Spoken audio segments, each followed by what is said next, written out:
HiSec BuyBack offers 90% JITA anywhere in HiSec. Simply go to hisec.evebuyback.com, appraise your items, create a contract, and get paid quickly.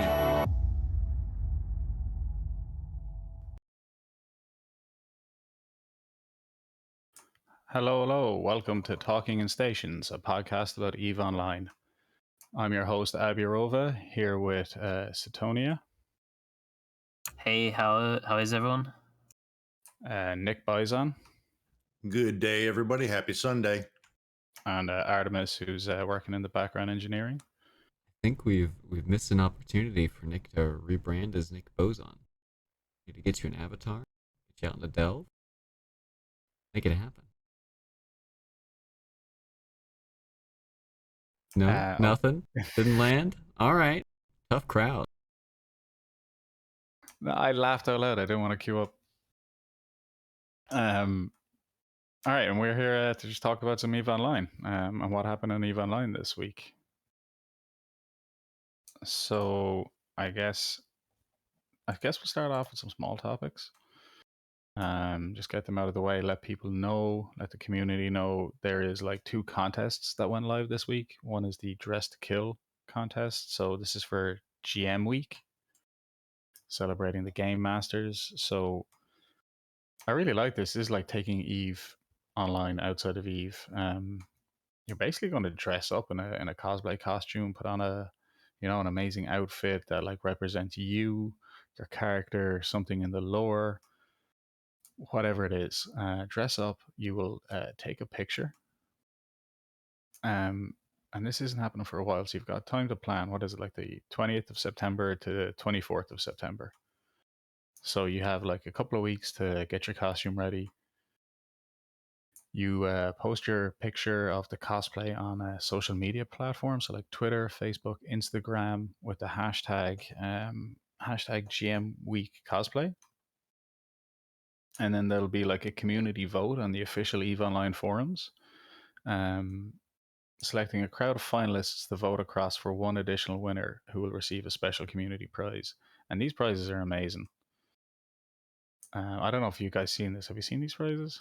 Yeah, I was gonna say, like, where are you coming off with small news first? These prizes are nuts. Well, yeah, okay. Like first place, $1,000. Like first, wow. like, yeah, off the bat, that's amazing. You get 2,000 plex. So what's that? That's like 4 months game time. You get an EVE watch. Let me see if I can pull up a picture of that. I've seen a picture of these before. These are like special, like a company makes watches and they like make special versions of them, and they have like a custom EVE one. Looks really cool. Yeah, they were in the EVE store at some point, but I don't think you can buy them anymore from the EVE store. No, you can't, but I do know they have them, like they've given them out for a few contests now, to like the propaganda contests or like art contests, I think.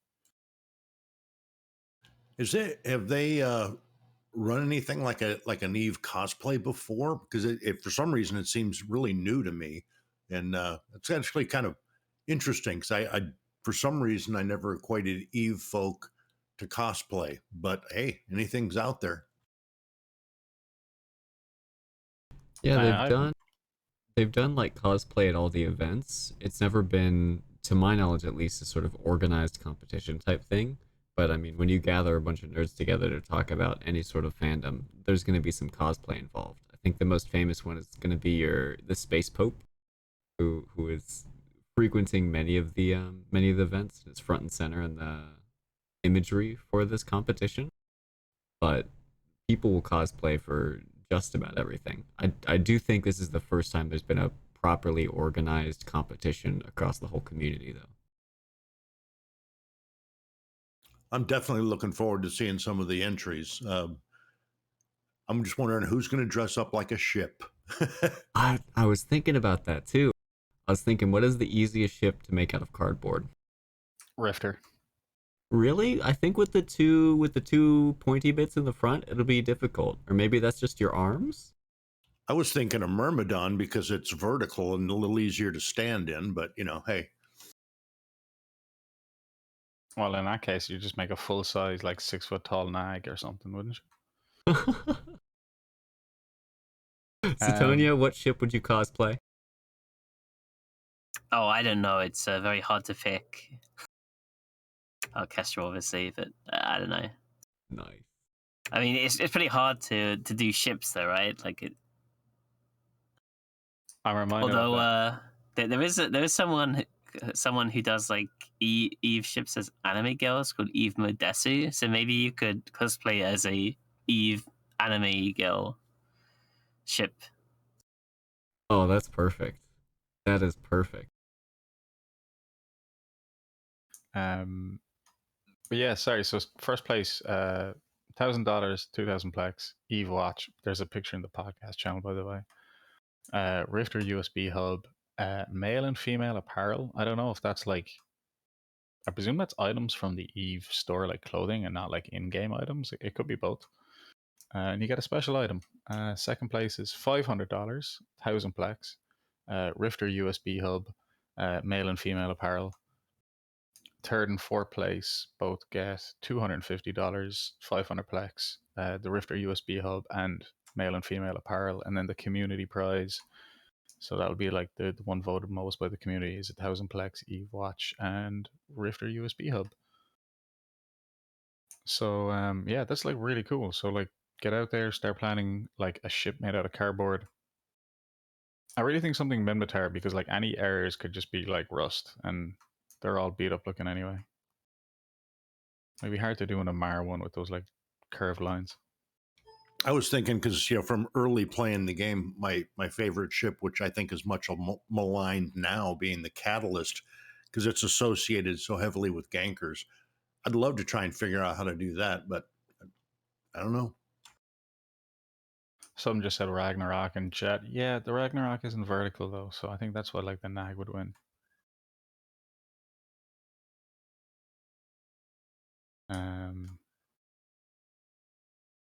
And then the other actual contest happening this week is the Corp propaganda contest. Now, worth noting, this is a propaganda contest, not a meme contest. Let's get this straight, okay? Yeah, But good memes are good propaganda, though. I'm a hard disagree on that one. I think I've seen some pretty clever ones out there, but yeah, I mean, good propaganda, story, video, whatever, poster. We get this is going to be kind of cool, and again, some really good prizes. Yeah, so this is just creating like a propaganda poster. I mean, like, this to me just brings to mind like the Soviet Russia style posters, or like the North Korea style posters. I think there's a fine line between propaganda and meme. But yeah, they have some hard limits here. So like, it has to be a certain resolution in a certain format. So like, pay attention to that, guys, because you don't want to get yourself disqualified by like a silly error.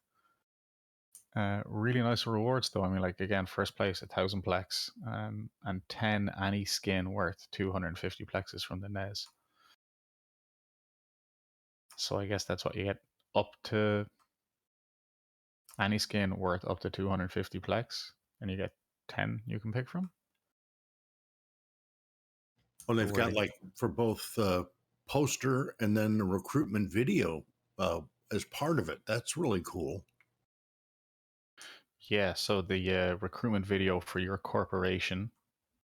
I mean, there's already great ones out there. And I think we're going to see a lot more of these with like the Alliance tournament coming back, and I was the just going to adverts. say, this is the perfect time for them to do a propaganda contest, because these video requirements are the same video requirements for AT ads. So you can kill two birds with one stone, get an ad to enter in this propaganda contest, and get it set up to be rolling during the AT. Like, boom, done. Yeah, and then you can also give it to us, and we can play it on our streams during the adverts. Boom, boom, boom. Yeah, they also get shown in game, right, on the billboards, the winner ones. Oh, are these ones going on billboards? I don't know. That's what it says in one of the things, right? It says, "Don't add any holographic effects as seen on current billboard ads. We'll take care of that." So I assume that it says top 3 will be added to the in-game billboards rotation with 1 week of exclusivity. And the rest could be added later. Yeah, that'd be cool. Like a lot of the adverts that CCPs have made recently have been like pretty cool. So just having more stuff in like Jitter 4.4 stations, pretty awesome. And again, the prizes are nuts for the video one too. Of all the prizes, which are really, solid, that having your video on the in-game billboard rotation that'll actually draw me back to stopping and checking out the billboards again. So I'll admit I'm a little bit of a fanboy, but I love seeing the PvP tournament advert comes up, and then like Sutonia, your character comes up and your name comes up in game. I love seeing that in Jita. Yeah, I'm on 2 billboards right now because of the CSM and the Abyss thing. Yeah, the CSM one as well. That's right. Actually, I really like that CSM one as well because, like, again, it's the game is a game, but the CSM is real people, and then they get elected. It's like, I don't know, it's like your country telling you you're allowed vote, or like these are the local candidates you can choose from, and these are your public representatives. Just makes the whole universe seem more alive and like relevant instead of just like the same old ads. Yeah, I love this. The like the in-game billboard advert and the fact that they're going to show them before and after CCP TV streams. I mean, they're probably going to end up on the Alliance tournament if you enter your recruitment video into this and you win. And what is that? The new, I don't know who's in charge of it now, but CCP TV is not what it used to be. It used to be like streamed for the AT and then dead the rest of the year. But they have been doing really solid schedules of shows, multiple days a week, sometimes multiple times a day. I think they just had a really super successful one Carneros did on Friday. It was like a returning player retention thing, which they announced in game, and they do that all the time with the CCP streams, where they announce in game, "Hey, it's going live." So you're guaranteed to get your corporation's ad in front of a ton of eyeballs. I've only had a chance to talk to 1 or 2 folks so far about the Carneros' stream Friday of, basically you're back. Here's what you missed over the last 18 months. Really good info and just well put out. And that will be, I'm sure you can find it to go watch it. He did one a couple of months ago on the same topic. And I watched that one. I didn't catch the one last night. I'm sure it was up to date with some of the changes since the one he did a few months ago. But the one I caught a few months ago, I really enjoyed. And actually, a friend of mine came back. He had a small break for like a real life situation. He had a child, so he came back there recently, and he was like, "Oh, what happened?" So I was telling him about like industry changes and other things, and I was like, "Do you know what? Go watch the Carneros thing that happened a few months ago, and there's another one." I actually told him about the one last night or 2 days ago, and I said, "Watch that," because I don't want to take the time to explain to you all the changes, and Carneros will tell you all the important ones. I think the biggest changes in the last few months would have been the changes to nullification, which I think he hits first. I think he hits like the newest stuff first. And then I personally appreciated, and so did a lot of my corp mates. We were just chilling around a wormhole when this was going on.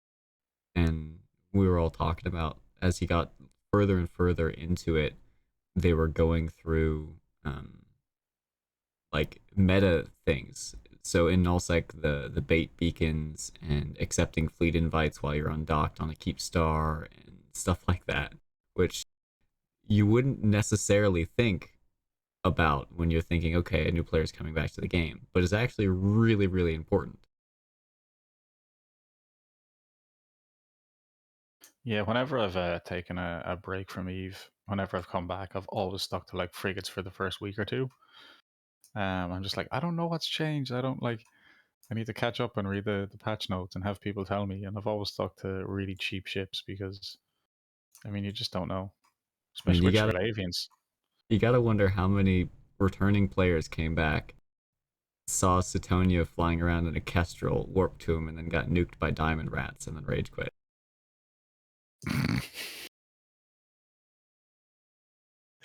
I was actually chuckling about that. The one that he has up there, that's actually on the stream right now, the nullification. That's huge if you've been gone for a while and just walked back in and didn't know that one. That would be pretty big for most of your PvPers and null folk. Does he cover burst jammers stopping the nullification effects? That I don't know. Yeah, I'm not it's sure. another. I'll have to go back and watch it and find out, because that's another one. The fact that obviously you need your interdictor module now, but you can't be interdiction nullified if you have a burst jammer fit to your ship. I definitely did not get caught by that one.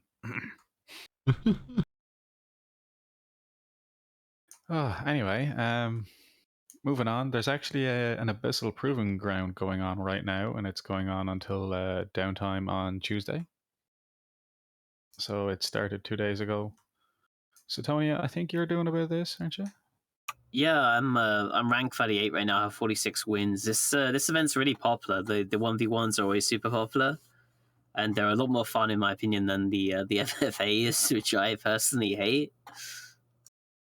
But every 1v1 they've done has always been like mega popular. So I hope they do more of them, because they're always just like super fast queue. I think the longest queue I've had for this has been 2 minutes, even playing at midnight Eve time. Why do you hate the free-for-alls? Oh, I just hate the way that they play out a lot of the time, because it's a free for all, right? Like a lot of whoever the winning person normally is the person who plays the most passive and cowardly and just hugs the edge of the arena while other people fight, and then you come in at the end. And when people realize that's how you win, you just get some matches where there's just 4 people all hugging different areas of the arena and not doing anything, because they know whoever fights first loses generally. So, and I also don't like the collusion aspect of it too, because sometimes there's a bunch of alliances that'll queue up together. I think my alliance has done it as well, where you just queue up with 2 or 3 people in the same alliance, and if you get into a game together, you have a house rules where you say, okay, we're going to kill everyone else first, and then we'll fight amongst ourselves at the end. So at least one of us wins. Well, but now with the one-on-one T1 destroyers, obviously that's not an issue. I'm curious what you're flying, and is it everybody playing the kitey game? Got anybody jumping in, brawling? How's it going? Well, it started out as being a ton of Alguses and Dragoons. The drone destroyers in this were super strong, and they were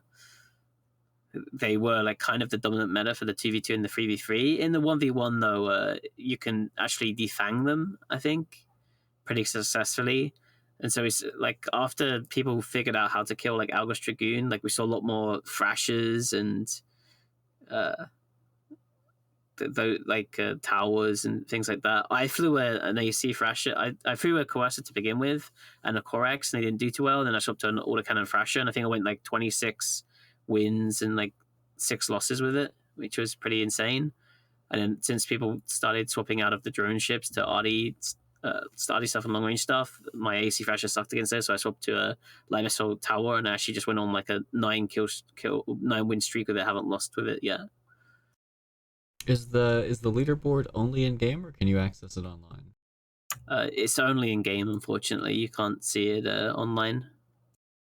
Right now, though, if you want to get on the leaderboard, you're going to have to put in a lot of work, because the bottom place right now is 26 wins. So you assuming you have a 50% win rate, that's you're gonna have to play 56 games to get that, or 52 games.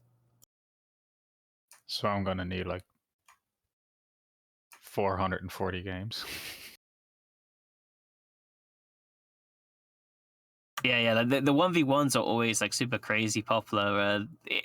In the frigate 1v1, I think some person got up to 360 wins or something. In this one, there's some people with 100. The top person has 151 wins.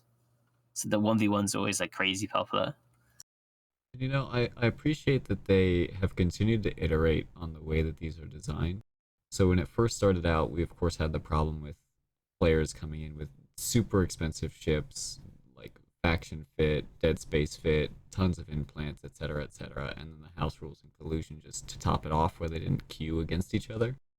But now we're down to a point where not only do you have like, okay, only meta 5 and below modules, no implants, etc., but they even realized, hey, sensor damps and shield rechargers for passive shield tanks could be broken given the 1v1 nature and the limited DPS you can get out of these ships. So we're going to remove those too.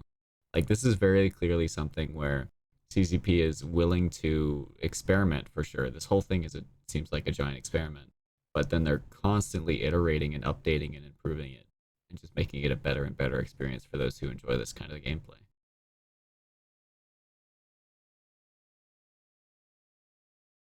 I'm actually here looking at all your losses. Were you doing it on your main, Sutonia? Yeah, of course. I really want to get the skins on my main. So if you place top 100 for this proving ground, you get a Claw Abyssal Glory skin, a Crusader Abyssal Glory skin, and I really like those two. You also get a Celestis skin too, which is a bit of a weird one, but you can only get these skins by taking part in the proving grounds, and they normally that you have about 2 to 3 opportunities to get them in about the same like 3 month time period. So if you personally like hate 1v1s, but you really want the claw skin, for example, CCP normally releases the skins like 2 or 3 times. So if you hate 1v1s, but maybe, you know, playing in a 3v3 is more your bag or an FFA is more your thing, then you can probably get it from one of those events instead. But after about 3 to 4 months, you'll never be able to see that. You'll never be able to have the opportunity to get those skins again. And the other way to get those skins is to be in the leaderboard, which makes them like really cool. Is it possible those skins, are they locked to a character, or can you trade them on the market? You can't trade them at all. They go straight into your redeeming queue. So you could, in theory, play on an all on the same account and then redeem it to a different character on your account. But they're locked to your account, so you can't trade them or sell them on the market. Anyone you see with one of those Abyssal skins, they had to earn it inside the Abyss. Got it.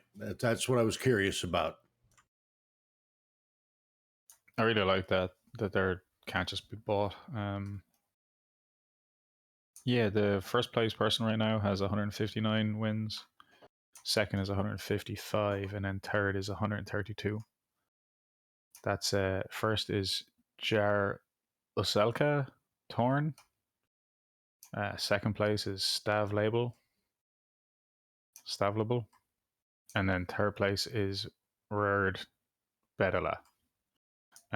If you don't know, you can open up the Neocom menu in game, go over to activities, and then down to the proving grounds. And that's where you get like a little pop-up explaining the proving grounds. What's nice is we know the next proving grounds is the 3rd to the 7th of September. This is for the coincides with the Kaldari Empire Day, or the few days that the Kaldari Empire Day like happens over. So it's going to be Kaldari battle cruisers. It's a 2v2. So that's just going to be Drake, Ferox, and Naga. Did we get that confirmed in the dev blog yet, or is it still just Hobo Leaks? Oh no, but it's in game. Definitely in game. It's in game as well. If you go to the proving grounds, like in game, you open it up in the agency. In the rewards, like that Sutonia was explaining, so you get some skins, you get some ISK, skill points and stuff. You also get filaments for the next proving ground. So you would get 25 filaments for the Kaldari proving ground, and then the one after that is a Corvette free for all. So you get like a couple of them as well on the 17th to the 21st of September. So if you're not a winner of a previous tournament, but you want to participate in these proving grounds, how do you get the filaments besides the market? So even if you don't place on the leaderboard, the filaments for the next 2 events can spawn inside the loot crate that you get if you win a game inside. So even if you're not on the leaderboard, you're still going to collect some of them just by playing in the arena. They also drop in the regular Abyss too. So even if you're not a PvP player, you're doing PvE, they'll show up inside your Triglavian loot cans while you're doing the regular PvE Abyss. And they're normally pretty cheap too. You can also, they're sellable and listable on the market, so you can just buy them from the market if you don't partake in any of those other activities. They're usually very cheap. I mean, I'm not exactly a space billionaire, but I've never even thought about the price of them. It's so cheap. Yeah, the Union Day 2v2 Kodari battlecruisers are like free ISK right now, so so you can buy a ton of them for like super cheap. And you also get like often there's you know, like your login rewards to do kill 5 rats, get 10,000 skill points. For taking part in the proving grounds, like you get skill points for it. So like this time it's a bit messed up though, right? Because they had the proving ground skilling spree reward last week when there was no proving ground because they had to delay this one for some technical reason. And so this time around, we just have the regular skilling spree, like kill 1 NPC. So there's no SP reward for going into the proving grounds for this week. But presumably for next week, normally what they do is they give you 5,000 skill points if you go into the Abyss at any point, and you don't even have to win the match. So if you want if you just want some skill points, the battle cruisers might be a bit more on the expensive side. But a lot of the cheaper abysses, like like the Rifter, FFA, or like rookie ships and stuff, even if you're not really interested in PvP, it can be just a good thing just to go in and do one max, and you get 5,000 skill points. You lose a cheap ship, and then you just go on with your day. yeah, that's what I was kind of getting at. For like, obviously with the battleship one, they had to like give out ISK for taking part to try and offset the cost of battleships.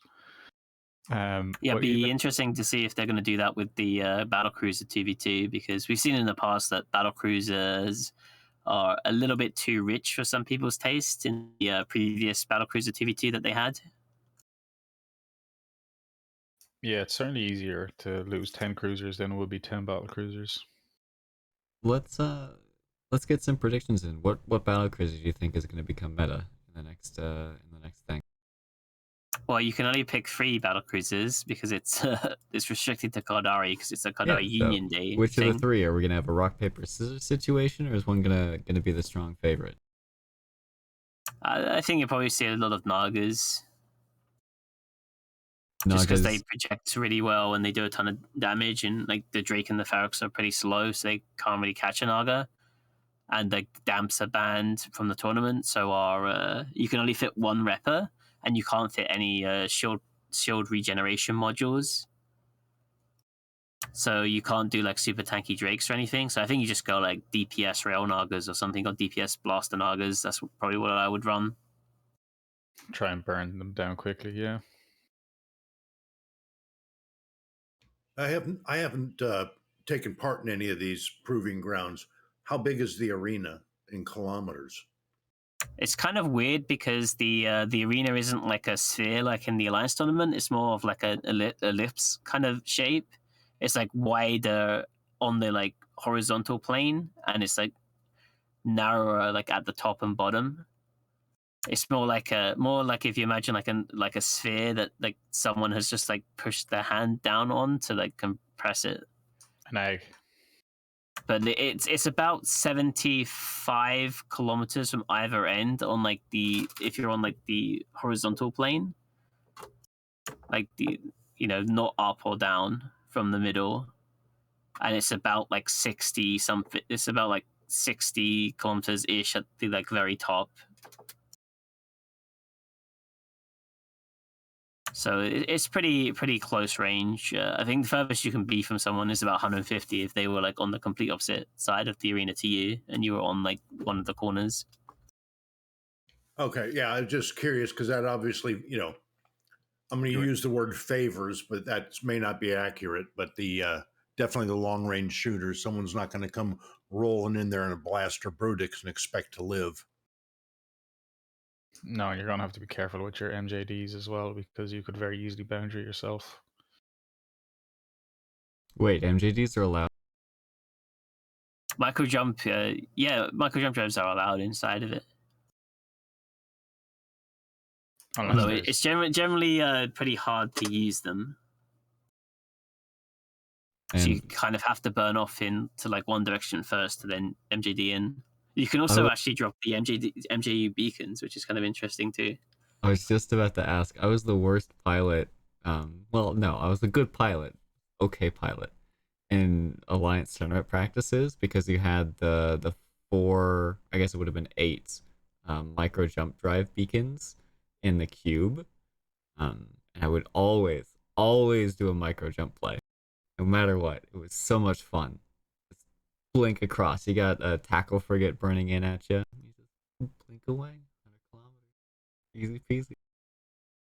Until you screw it up, like I always did.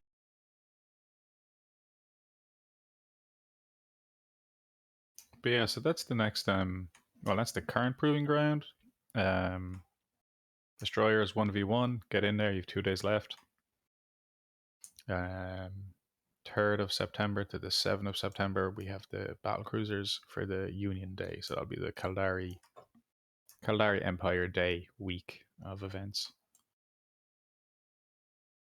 All right, and next on the list of topics is actually like just to revisit video submissions and stuff. But basically, the Alliance Tournament 17 video submissions has been opened. So CCP Aurora did a post on the Alliance Tournament Discord. If you're not on the Alliance Tournament Discord, there's a link in the. I mean, I guess we could drop it into chat, but there's actually a link in the dev blog or the news notification blog that was announcing the Alliance Tournament.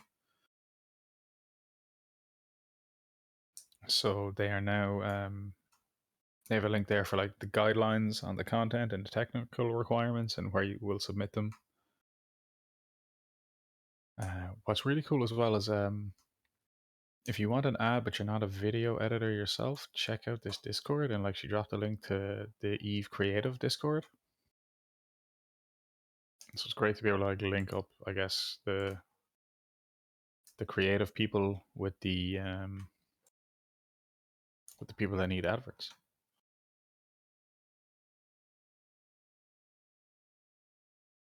Yeah, and once again, like, as long as you're at it, enter in that video contest. Win yourself some plaques. Win yourself some skins. Get on some billboards.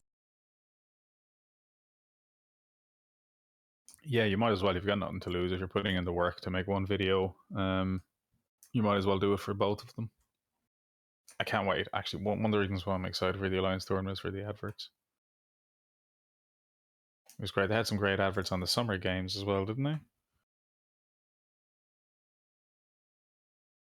I think we just had like default adverts, like the CCP ones. There might have been some player adverts too that have already been submitted. There was definitely a few player adverts, yeah. Because it was the only thing I watched this week that would have had player adverts. The summer games, by the way, guys, that was the Sutonia, you definitely know more about this. Do you want to just give a rundown of the summer games? Oh, so I didn't actually see the previous day. I only did some work on today, the finals. But essentially, it's a tournament that's like China and like oceanic time zone. So there's like a few Australian. I think there was like 2 Australian alliances in it. The Odin's Call, which is a alliance you're probably familiar with, and I think there was like another team called Fonda Down Under. But it was mostly like Chinese teams. And they have a very similar rule set to the Alliance Open. Like the ships are pointed about the same, with a few alterations for Alliance Tournament 17, where like some ships are a little cheaper, like the Bar Guests. but the rules are not entirely the same as the Alliance tournament. In the chat, Rudy asks, is the AT on the test server? If I remember correctly, it's on the live server, but up in that Jove space. Is that still accurate? It is accurate for the final, for the actual Alliance tournament. For the feeder rounds, though, which are taking place next week, that's all going to be on Thunderdome, which is a special test server. And that was true of the China, the summer tournament too. That was all on Thunderdome. So what's the difference between Thunderdome, Singularity, and TQ? So Thunderdome, so Singularity is open to every single player who has an Omega account, assuming you haven't been banned for being a douchebag on the test server. Whereas Thunderdome is invite only. You need to be given a Thunderdome account by CCP.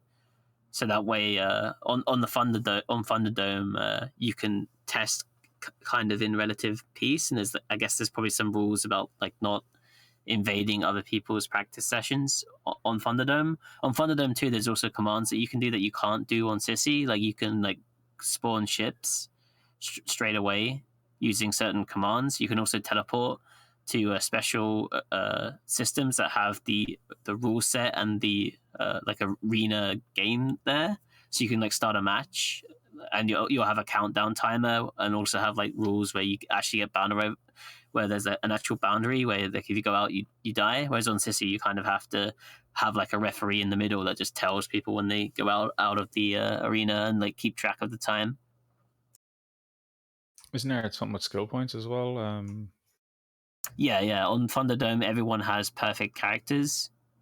Obviously, on Sissy, you can kind of get around with it because you can just skill extract on Sissy, and then just put this. You'll move your skill points to whatever you need to actually test on the test server. But on Thunderdome, all of your characters just have perfect skills, so you don't have to worry about any of that. So, Tranquility is the live main server we all play on. CC is, I guess, the test server we can all play on as long as your character, was around long enough to get mirrored, which is kind of every 3 or 4 months. And then Thunderdome is like a test server just for CCP and for running some of these competitions. What's nice about the Alliance tournament being on Tranquility is that like when losses happen in the Alliance tournament, they happen in the game. So like we get a kill mail, those modules and those ships are actually gone. You actually have to bring your faction modules, your Dead Space modules, whatever, into the into that like special Joe space region for the tournament, and then when your ship gets blown up, it's blown up. And there's a pretty good history of like market manipulation when it comes to Alliance tournament time, right? Like you'll see whatever the popular meta ships are, or even I think the most common one are the implants, the mind links for links, almost always get completely bought out in all of the major trade hubs, especially Jita, the closer it gets to Alliance tournament time. I remember when I flew in the Alliance tournament for MC, like months in advance, we were stockpiling ships, modules, and implants to use in the AT so that we didn't have to buy them at absurd prices or just not have them when it came time. Yeah, there's also flagships in the actual Alliance tournament which aren't in the feeder rounds because you can get everything for free. So like you can get like really expensive bar guests that cost 100 bill, assuming most people are gonna be using flag bar guests. So on your flagship you can fit officer, some certain modules you can upgrade to as far as officer and even rolled officer mods.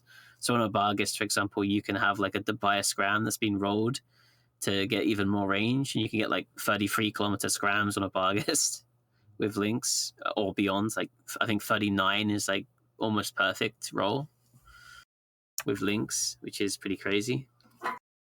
You gotta love seeing the screenshots of people Abyssal rolling their officer modules in preparation for the AT and just absolutely trashing them.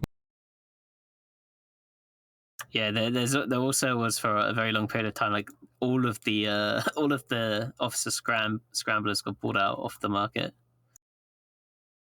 The officer scrams, they have like really big power grid requirements, don't they, if memory serves?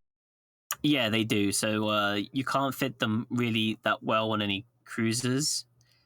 Obviously, you can't fit them on cruisers anyway in the Alliance tournament, but you can definitely fit it on a bar guest.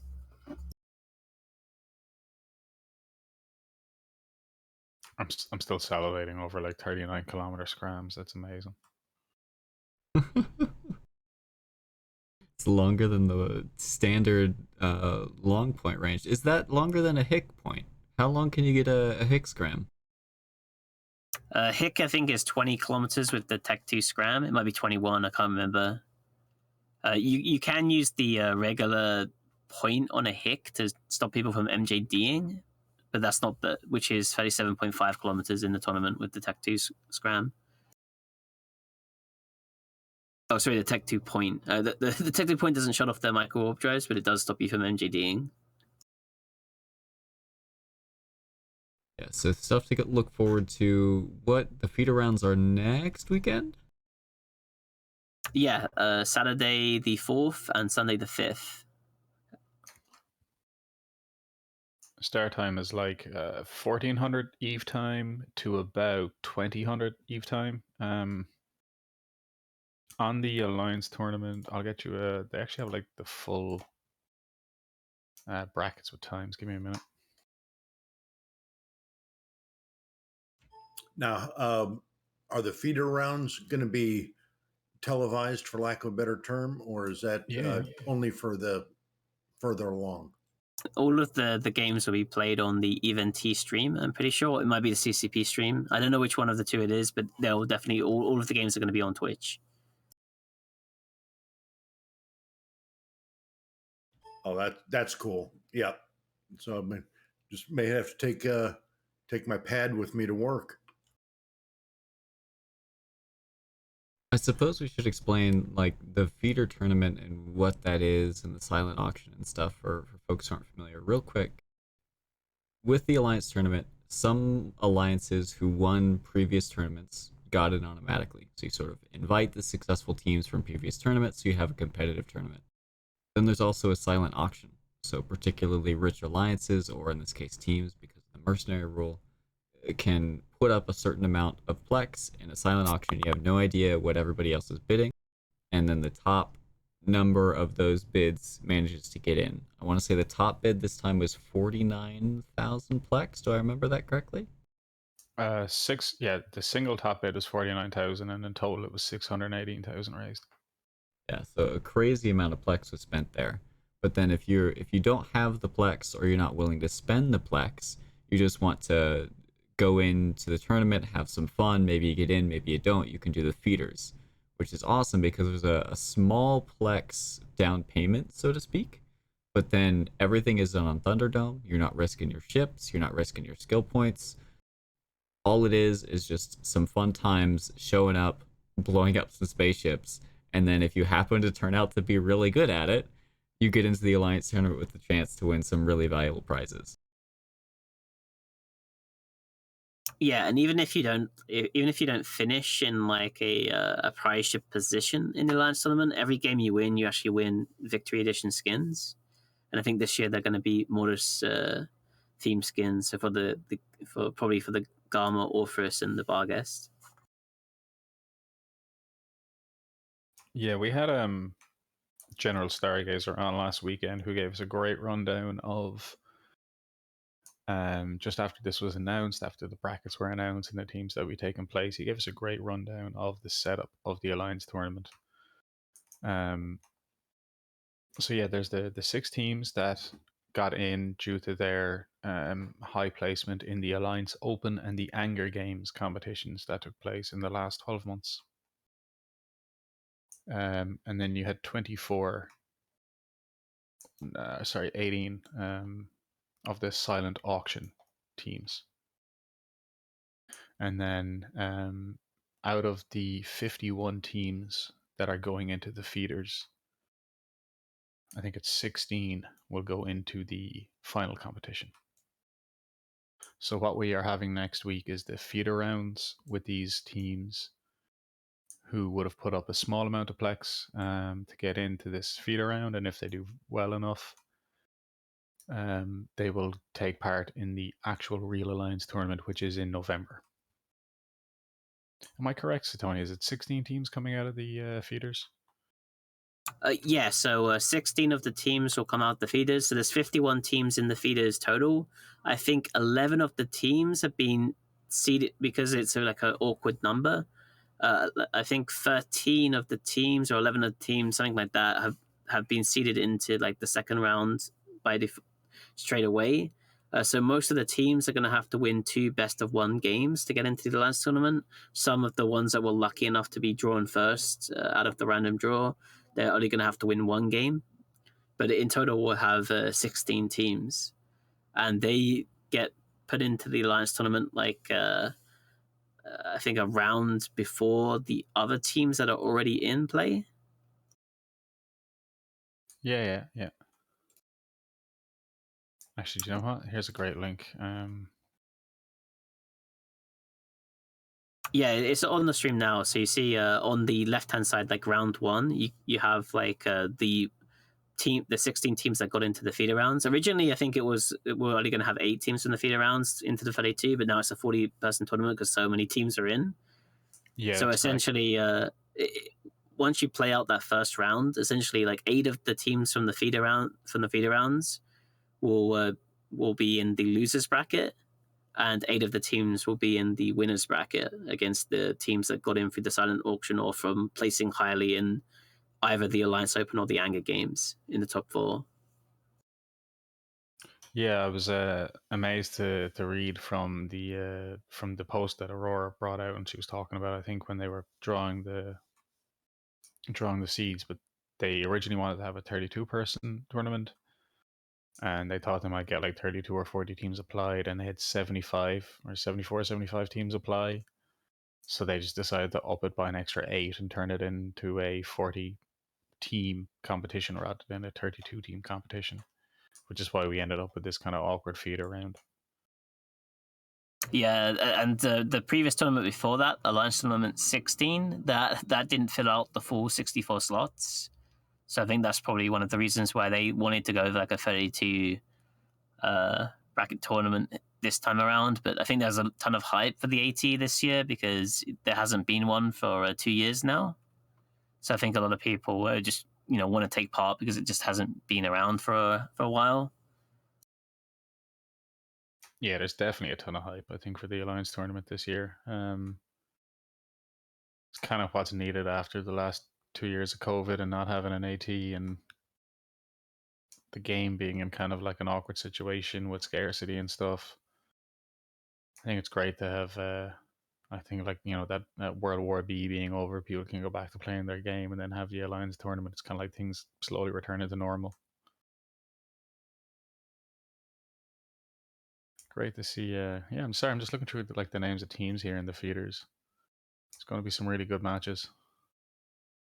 Yeah, there's a few spicy ones that I'm pretty excited for. So you have Northern Coalition versus Original Sinners, which is not Original Sinners, NSH. But that match is particularly spicy, right? Because Original Sinners left NC to join NSH.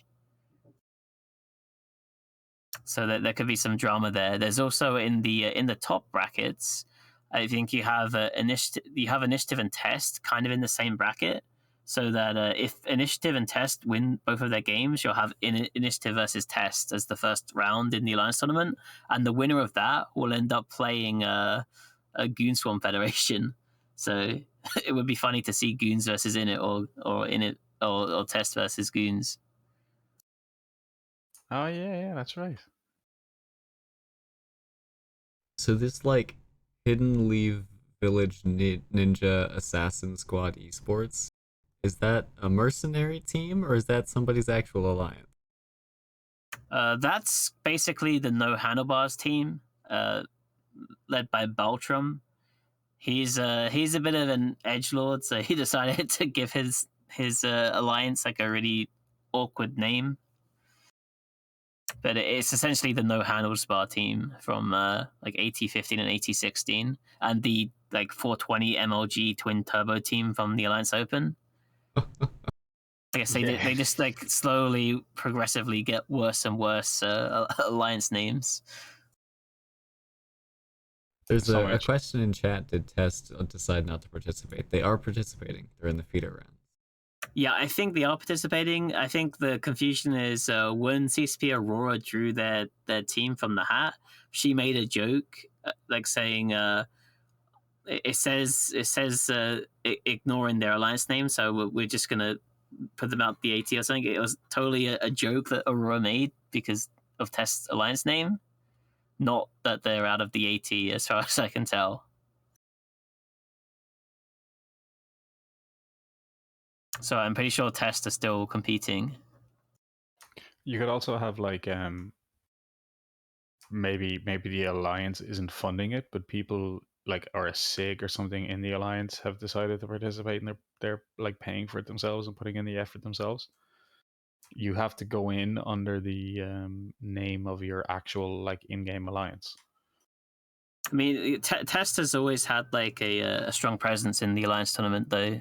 They took part in the Alliance Open as well as the Anger Games, so it would surprise me if they pulled out. Yeah, indeed. I'm surprised. I don't know why that. I guess maybe it was the joke Aurora made. Yeah, she just made that joke, and it's like throwing a ton of people off. Where like a lot of people just think Test aren't in the AT, but they definitely are, as far as I know. Well, they're on the bracket and they're on the schedule, so I mean, they're in it. Someone better tell them to show up because they have a match. Oh, and actually, sorry, the Summer Games tournament we were talking about. The name of the winning team. The winners of the Summer Games tournament was Flight Deck, wasn't it? Yeah, Flight Deck won the summer tournament. Nightmare Skating Issue came in second place. Rainbow Wolves were third place. That was Odin School's team, and then Long GG's roaming team were in fourth place. Great team names. Yeah, the like slightly awkward like Chinese translation is pretty funny. I don't I'd know. like I to feel think- like it was a proper translation. These were the intended names. I want to live in that universe. Nightmare Skating Issue to me sounds like a mistranslation of like moonwalking nightmares. Well, I mean, I think Rich Richmond also said something because obviously he speaks and reads Chinese. Like skate in Chinese is something about like people who do drugs or something. So there might also be some like meta Chinese meme there. Okay, I didn't know that. If he fixes his car in time, we might get him on the show to explain to us. Yeah, cool. So like, I'm really excited. Finally, after like 2 years, 2.5 years, we have an Alliance tournament coming back. We got the feeder rounds next week. It's going to be 1400 Eve time to like 2000 Eve time on Saturday and Sunday. So I'm sure that there's going to be like notifications in game to ping, but that'll be on the CCP TV Twitch. So like, make sure you tune in and watch it because I think it's going to be like a really good indicator of like what's to come in the Alliance tournament again. Because there's been like so many meta changes, so many in-game changes in the last 2 years. So like, I think it'll be really interesting to see how it plays out. I mean, Marauders, right? Like, There's no Bastion in the Alliance tournament, which was like the main change, but there has been like some changes to the bonuses and like sensor strength buffs that makes them better to use in the Alliance tournament. We did see like a bunch of like triple paladin comps in the summer tournament. So would you personally, would you bring paladins or would you bring like Vargars or something or golems? I think paladins have been the most effective from what we've seen, but we have seen people bringing like top golems and stuff too. What about the Blops battleships? I don't want to turn this into a theory crafting podcast because we have other stuff to talk about, but the Black House battleships have historically not done particularly well, other than maybe the Panther and Mimitar Rush teams on occasion. But The they Widow, have right? also received a but the Tinker is sort of banned due to rules now, right? Yeah, they've been banned for a while. I think ever since they did the T3C rework, because you could just get like the Tinker T3 Logi cruiser just to be too absurd for the Alliance tournament, and it's also kind of boring to watch those matches. But do we think we can finally see some good Black Ops battleships? Pretty Yeah, please. we've seen some people bring Widows already in the summer tournament, which I assume is probably a bit similar to the AT. Widows are actually, I think they cost more points than the other Black Ops because they're just so powerful in the Alliance tournament, especially with the buffs that they got, with the extra damage, the extra ECM strength, and the resistance bonus they got from just the when the cloak got moved to the roll bonus, it got a 20% resist bonus if you have Black Ops level 5, and then it also got like just some tech 2 resist as well, so it's like way tankier than it used to be. I don't know if we'll see the Sin because that didn't really change. It just got that like Logi bonus and like drone tracking bonus. The Redeemer I could maybe see, but it's hard to tell. I mean, if you're going to bring a Redeemer, would you not just bring a Paladin? Unless it's banned. Yeah, well, I think the Paladin costs more points to bring than the Redeemer. But and the Redeemer actually out damages the Paladin because the Paladin doesn't have Bastion mode. Oh, yeah. Sorry, I keep forgetting that it's not Tranquility, or well, it is, but there's rules. Oh, it'll But be yeah, it's interesting. definitely more of an oddball choice. I think you may see some Widows, maybe some Redeemers. I don't think I'll see Panthers or Sins.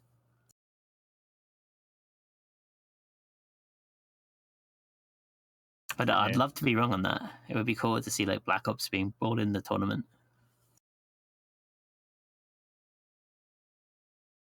Yeah, I can't wait to see like both the feeders and for the actual main tournament. Something else that like happened that we didn't really talk about that we could like touch on a little bit would be the Go on. And I had like one last question on that because you brought up the point system for the ships and the values of the different ships. Is it only the ship that has the point value, or do modules have a point value also? Just the ships. There's no point value. There's no point values for any modules. All right, I was just curious. Yeah, and there's rules then, like with you can only fit certain modules, or like you can't put a bunch of Logi modules on ships that don't have like a Logi bonus, except for maybe one, I think. Yeah, and to answer a question in chat, you can't cloak either. But you can launch bombs. We've seen quite a few fantastic bomb plays and even more terrible bomb plays in the tournament's history.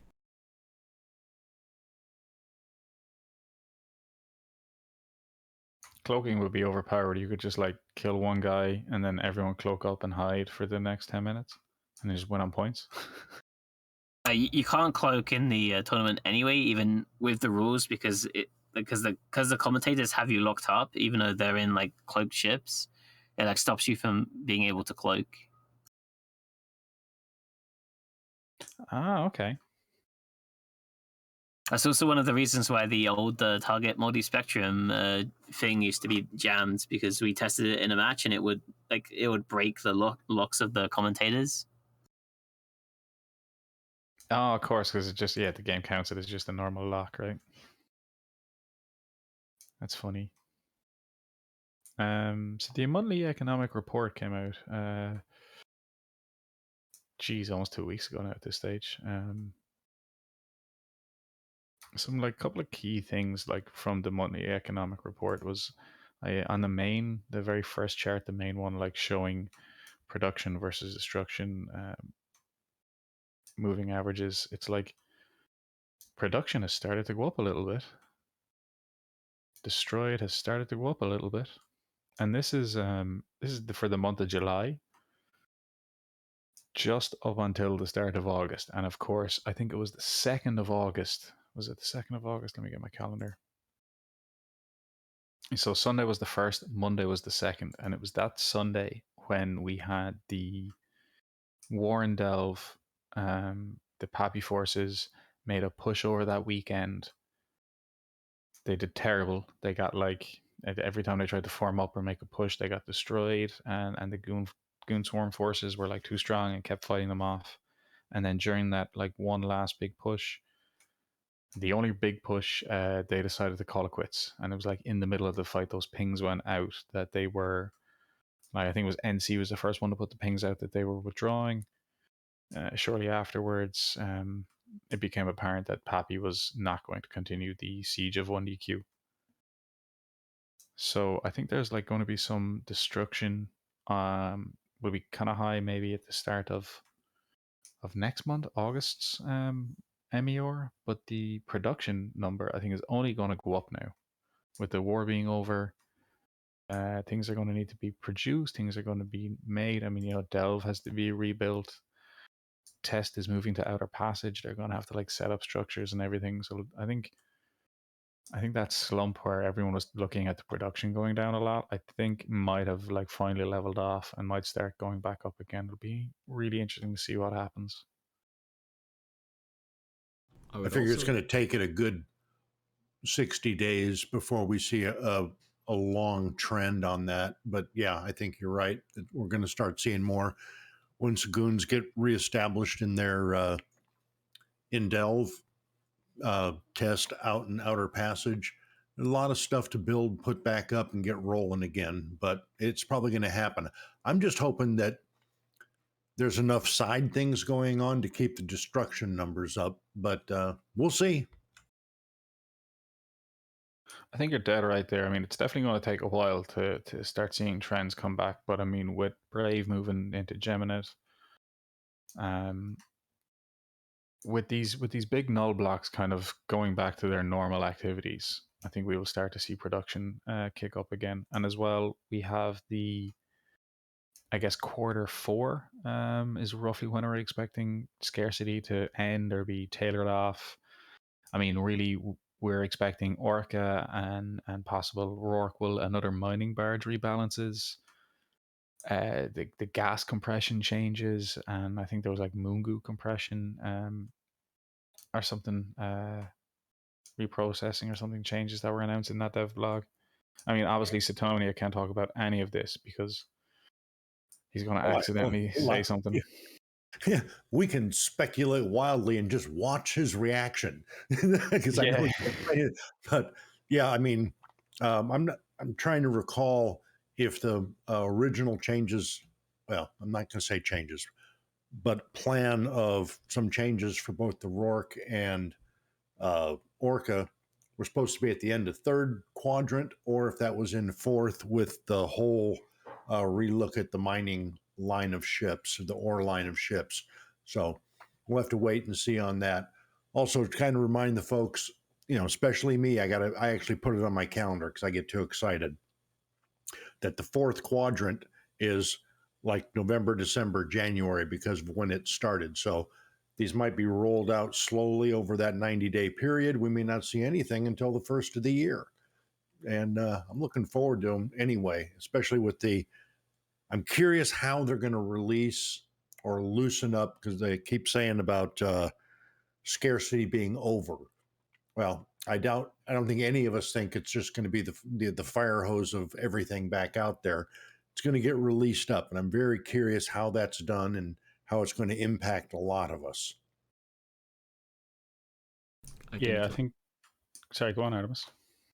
Like in terms of impacts of scarcity, or scarcity ending, you're already seeing impacts of it from the way players are prepping for it. Like the amount of infrastructure that's going to get rebuilt in Delve in terms of the production in the industry infrastructure, as well as the amount of, just look at the prices of excavators and ice mining excavators and such. And not all that's going to Delve. Some of it's going to the Pappy Alliances returning to their farms and fields as well. Like, this dev blog coming out means players are more willing to heavily invest in their industry infrastructure now, because they expect to get heavy returns from it later when scarcity is rolled back.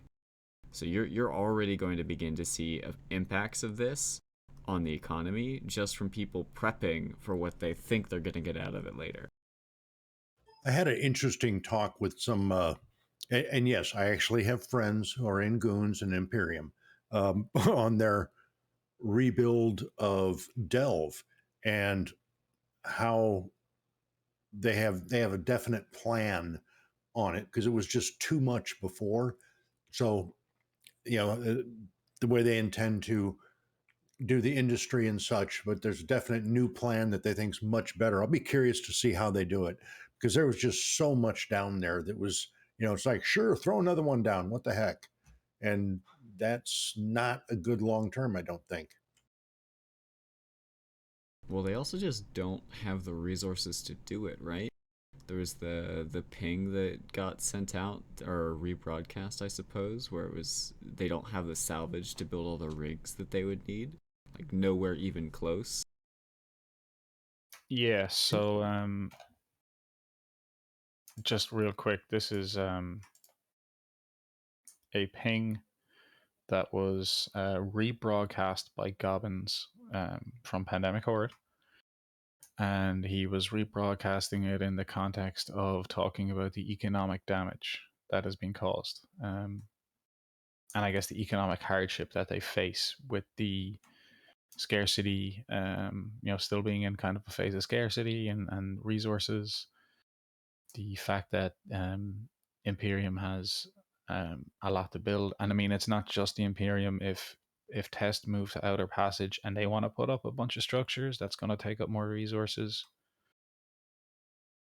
If you look at the build cost of something like a Keepstar, just as an example, okay, let's say you look at the materials that go into it. You look right now, if I'm to buy that on the market, let's say it's going to cost me 200 billion.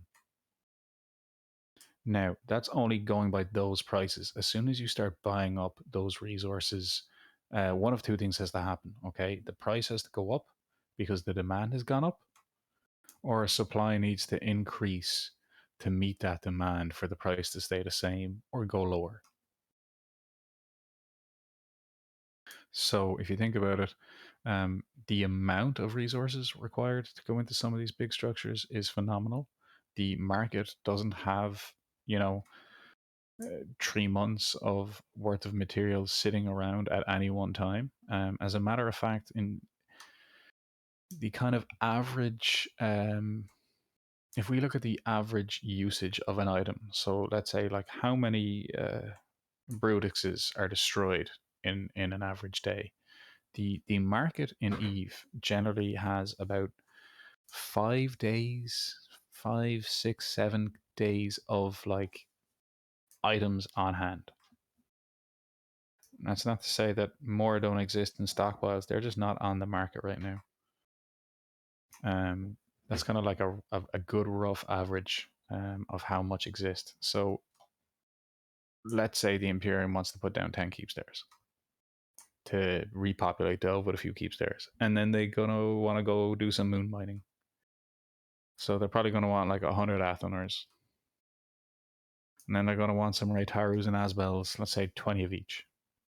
Now we're at the level of materials required, which just does not exist on the market. So you cannot say the build cost of a Keepstar is 200 billion and expect to get 10 Keepstars for 2 trillion. It's going to end up costing you 5 or 6 because your demand will be so high, you're going to increase the price because the supply won't be there to keep it at that same market rate. So just that's kind of the economic damage context that this ping is being rebroadcasted in. And it's not just the Imperium that are suffering this. Any big group that wants to put down a structure is going to have this issue. Any big group that wants to put down multiple structures is going to have this issue. So, like, if we consider Brave is moving to Geminate and wants to put down a whole load of new structures there after losing all their stuff after their last move, Test is moving to Outer Passage. They're going to want to put down a bunch of stuff for the next however long they're staying there. I presume it's going to be like, a year, 2. I mean, with the return on investment on some of these items, how long? Well, I think it's also might be fair to look at, because we were kind of focusing there for a second on, you know, the Imperium rebuilding in Delve and Fountain in that area and everything they've got to slap down to get the infrastructure back up. And almost every one of these citadels that get thrown out there are going to need a rig, hence salvage. For folks like the Legacy Alliance, that is like pretty much all moving, north and east, everything they lay down, unless they had tons of this laying around, which we all doubt, all that's got to be acquired and built again too. So that's, it's more than just the Imperium side. We're seeing it across a number of regions in Eve. And with the salvage, that's not necessarily coming from, well, that's explicitly not coming from all the mining that was super heavily nerfed during scarcity. There were like the ratting changes with the ESS and the dynamic bounty system that hit ratting to a certain extent, and certainly a lot of people felt that it was less fun or less profitable.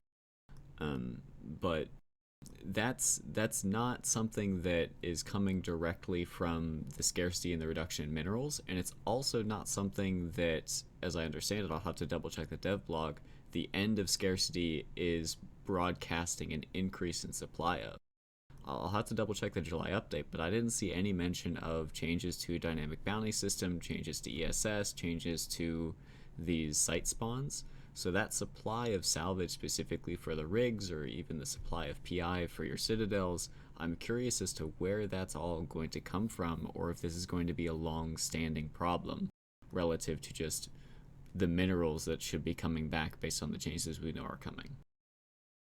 Yeah, I was thinking about that earlier on when I was listening to some friends talk about the salvage changes, and I'm glad you brought that up. With the salvage, we're talking about salvage because all these structures need to be rigged, and Tech 1 and Tech 2 rigs for large and extra large structures and stuff takes a lot of salvage.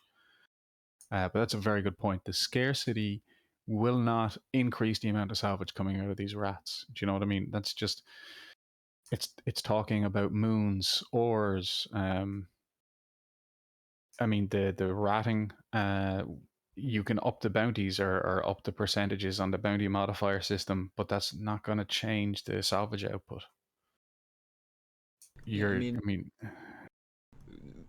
Freaking crucify me for this opinion, but maybe what needs to happen is just the price of salvage needs to go up. Like the ping we were just talking about was a member of a group's leadership saying, hey guys, don't spike the market on salvage. We're going to buy stuff slow so we don't spike the market on salvage. But that then keeps salvage at a, in my opinion, artificially low price, such that it's not worth harvesting. Like, you're going to consistently have a lack of supply if it's not worth it for a player to go and collect this stuff. If the average player is better off ratting in a VNI than salvaging behind a supercarrier and a Noctis, they're going to rat in a VNI. Well, not VNIs anymore, but I think my point stands. Perhaps what we need is a correction in the salvage market to correctly reflect how much is needed nowadays. I mean, yeah, and you had mentioned, large, extra large structures needing rigs. Vast majority of the folks that slap an Athanor out there, throw the stability rig on there, even the T1 stability rig, just so they can have a little more time to get the ore. There's a second one, the name just escapes me. That's the one that makes the rocks a little bigger. Those get thrown on a lot of those structures too. We do have a member of our staff who makes a good point that during the war, people, and even during scarcity, people moved from super ratting over to incursions and wormhole ratting, which doesn't produce the same amount or even the same kinds of salvage that you would get from that higher number of rats killed of nullsec supercarrier ratting. So perhaps it's just a change in the activity that will bring that supply back. And also, new super and capital specific sites. I can't believe we forgot to mention that. Oh yeah, so yeah, that's a very good point actually, because I mean, first of all, wormhole salvage is completely unrelated. That salvage is for tech tree production, your tech tree cruisers, your tech tree destroyers. It does not relate to case-based salvage. And yeah, incursion community generally don't stop and waste the time salvaging. They do the next site because you get more money for your time spent. So if the super combat anomalies or the capital combat anomalies bring back more, maybe big salvage drops.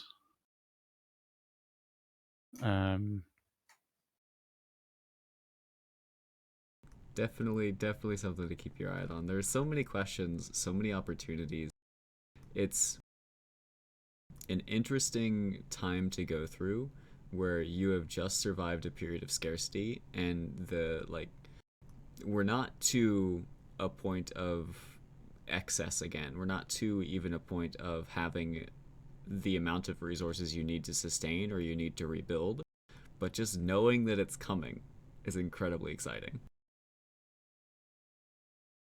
I'm really looking forward to mining like changes, whether it's the rebalance on the Orca and the Rourke will, whatever they're planning to do, whether it's just those two like boosting ships or whether it's the whole line of ships like the Coveter, the Procurer, the Retriever, even Ventures or the Tech 2 ones. I'm really excited to see what they do with the compression of the gas changes. I want them to give those like a gas hold to a hauler or something, maybe not the Galente ones. Like I said this before, the Galente ships, they have like the bonuses to hauling all the materials. So it'd be nice to see if like the Imar, the Minotaur ships could get like a bonus to the gas hauling as well, just to make them a little bit more useful. Because right now it's like train Galente industrial and don't bother with anything else. One thing you brought up as well in the rebuilding phase was that like the amount of PI that's going to be needed for a lot of these structures, these citadels, these upwells.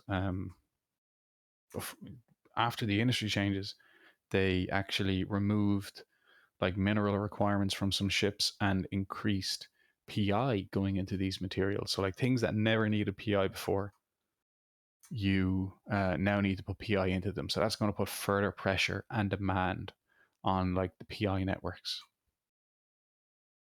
And again, go on. A thought just occurred to me, pivoting slightly back to the salvage thing. What's the salvage used for that comes out of Pochven? Is that all purely T2 trig related? Yeah, it's trig related. Okay.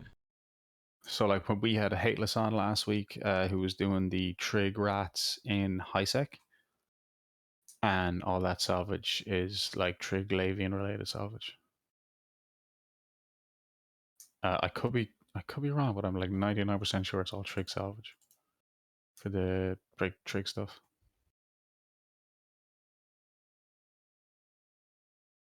Although actually, if the price is salvaged, so just to explain like that ping, the ping wasn't talking about the damage done to the Imperium because of the effort on Pappy forces.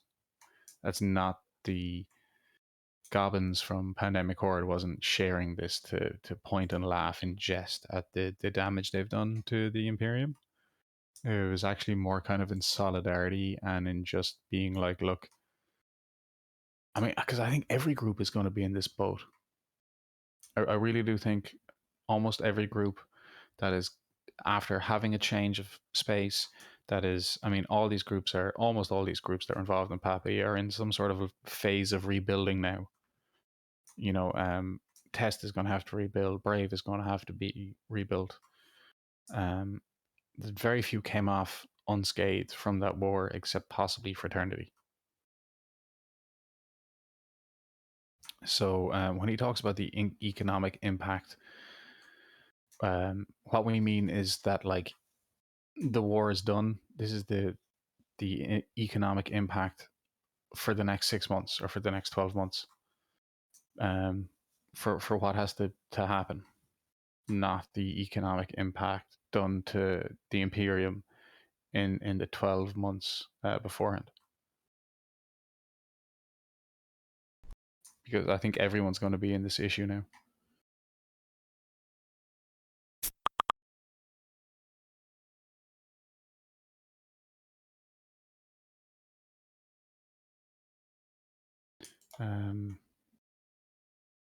So just some like, I guess that's kind of like the end of like official Eve news.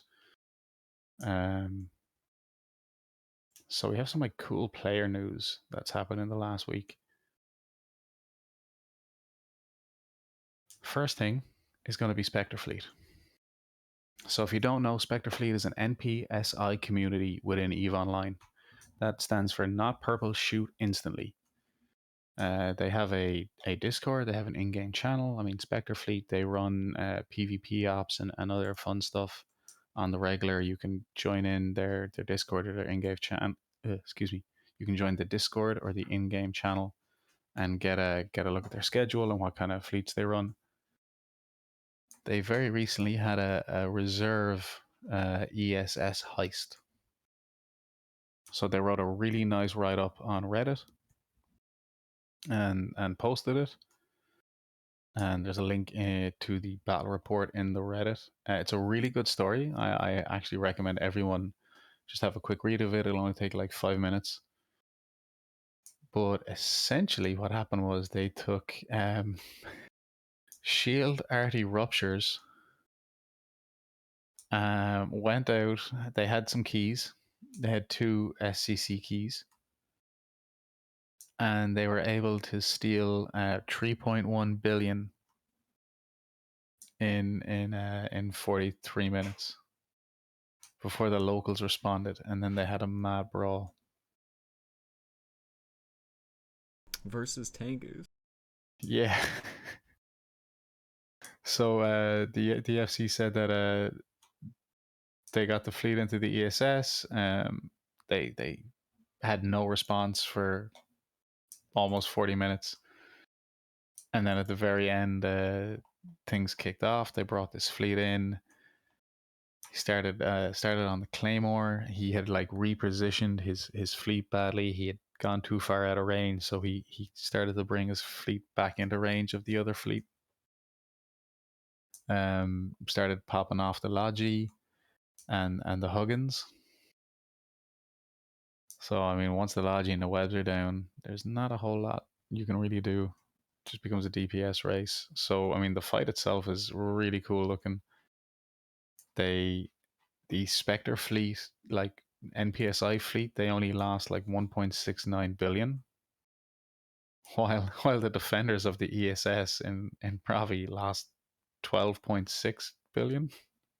So even without the ESS like bank stealing, great fight, and the attackers really came out on top. And on top of that, they managed to take 3.1 billion out of the ESS. Yeah, I mean, to be fair to the defenders, though, they were fighting pretty heavily outnumbered here.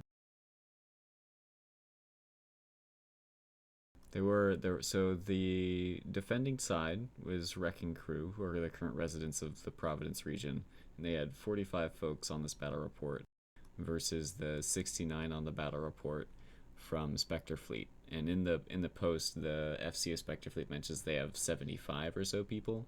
So there's going to be Logi or other support ships which didn't make it onto the battle report itself. So taking a fight outnumbered, you got to give props to the defenders for doing that. Maybe that was just because they didn't want to lose the ISK in their reserve bank. Maybe we're starting to see the incentives of that ISK coming out, so people are more willing to take these fights, where otherwise they would have just said, yeah, whatever, the ruptures will get bored and move on. But props to them for taking the fight outnumbered. Yeah, absolutely. Props for them for taking that outnumbered fight. I guess, look, I mean, in hindsight, it could have gone the other way. It just so happened to go this way, and the attackers really came out on top. This is the first, like, one of the first big heists I'm after hearing about anyway, and certainly not like people stealing from their own bank, right? Like fraternity stealing from the fraternity bank to stop other people stealing it. This is full on a bunch of NPSI dudes getting together and going on a mad heist, killing over 12 billion and then taking 3 billion from the bank. I love it. Congratulations to Specter Fleet for that. And so, look, I mean, I guess if you want to be part of more, or if you ever want to get involved in some ESS raids, they do them quite regularly. A bunch of MPSI groups do them, but Specter Fleet are running the SCC sites to get the keys themselves to use on fleets for content. So, like, if you really want to get involved, join the Specter Fleet in-game channel or on their Discord. I know I certainly will be soon. So next then is just like something that was covered earlier on the week, which was like the test move ops to Outer Passage. I know you guys covered it on the show the other day. I just thought I'd bring it up again real quick. Yeah, I'm gonna step on my soapbox a little bit more and have a conversation about the test is next narrative and make some people angry because I enjoy doing that. So earlier in the week, Outer Passage looked very different. It was almost entirely, in terms of iHubs, held by, I'm going to forget their name, Circle of Hell, and it was all reinforced. So the casual observer, who doesn't dig particularly deep into what's going on behind the scenes and structures, they just pull up Dotland, they see Outer Passage is on fire, like, oh wow, that's crazy. Then you dig a little deeper, realize it's only Circle of Hell that's getting their structures reinforced. Test is coming in to take over. And so that's what they've done.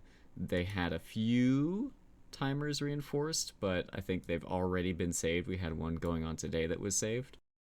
And then if you're tracking on the dead citadels, we still have yet to have more citadels from Test die in Outer Passage. So Test, I personally am rooting for you for no other reason than I found it funny people were losing their minds over a dead Fortizar. So that's your weekly update on the Test Outer Passage move. Is they're doing just fine. Probably struggling from a lack of resources to rebuild all their infrastructure, just like everybody else. They're definitely not having as much fun as they would have had the war gone differently. But it doesn't look like they're in the dumps at the moment. Yeah, I caught the show you did the other day, and I think when everyone saw that Test lost their Fortizar immediately in Outer Passage before they'd even properly moved into Outer Passage, it was just kind of like a lot of memeing on them. I think you kind of summed it up right. Somebody somewhere, for some reason, hit a button and dropped a structure they shouldn't have without like checking with leadership or whatever that they had like a defense fleet and it was going to survive. And you know, Imperium, hats off to Imperium for scouting that like immediately and immediately getting a fleet in there and killing it. That was just hilarious. So I think after that test, I've definitely decided to take things a bit slow and steadier. They are getting keep stars in the south and southeast reinforced and unanchored when they can. So in like Esoteria, a couple in Providence as well. But they are taking down keep stars where they can, and they are unfortunately having them reinforced where they can't. But look, that's the nature of the game. If it's not the Imperium that are going to come for them, it's going to be other groups that are going to try capitalize on it. And I think a really funny thing that happened this week is the Imperium is preparing to siege the Ermelin Keepstar. So if we think back to, 2020 when this war had kicked off, and Pappy forces were talking about, the first 6 months of the war went very well for Pappy, and they had the Imperium on the back foot. And I remember one of the sayings at the time was that the Ermelin is this low-sec system. It's the nearest system in low-sec to Delve, so this is where things get acid safety too. So the Pappy forces were kind of joking and memeing about putting up a Keepstar in Ermelin, and then when the Imperium would asset safety their stuff out, Test and Pappy were going to be there to blow it up. So now the tables have turned, The Imperium appears to be onlining a Keepstar in Ermelin to camp all the Pappy Force's assets into the station. Wait, a Keepstar? I think the screenshot we have is just a Fortizar. Oh, is it a Fortizar? Oh, my apologies. I mean, like, to be clear, 99% of the ironies remains. Yeah. You're right, sorry, they are preparing... Yeah, sorry, they're preparing to siege the Ermelin Keepstar. They're not planting their own Keepstar.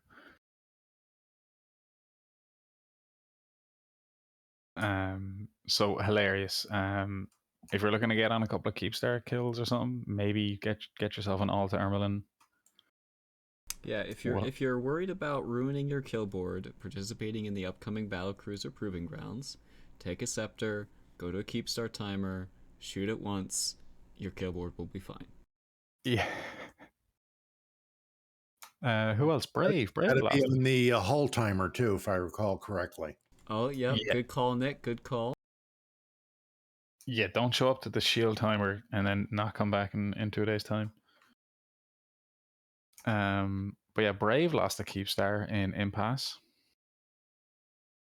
So this is I mean, again, like every one of these Keepstars lost is another structure that's going to require a silly amount of materials to be rebuilt. And is this Fire Coalition that took down the Brave Keepstar? Am I recognizing these alliances correctly? Yeah, RC, PIBC, Fire Coalition.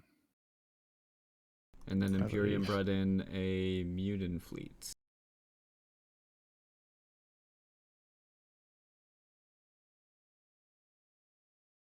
There was a joke, I don't remember where I saw it, it may have been one of our staff channels, that the real way to get enough salvage to rebuild your infrastructure is just to kill somebody else's infrastructure and salvage their dead structures. So yeah. Certainly, one group is having a leg up in that particular race. Yeah, absolutely. Although, if you think about it, some of the structures that Pappy originally blew up when they invaded Delve probably went into these, into some of the Keepstars and other structures they built in Delve that the Imperium is now blowing up. So really, the Imperium is just claiming back what was rightfully theirs to begin with. Yeah, I'm really proud of the EVE Online community here. We're really showing a true embracing of the idea of reduce, reuse, and recycle. Just keep reusing Citadel Rex, keep Star Rex in that salvage. Great work, team. First of all, you need to reduce the amount of Keepstars and structures you already have. It's the most important. Recycling is the least important. Reducing first, most important. Reuse the old Keepstars you have, and then when possible, blow up someone else's and recycle the salvage.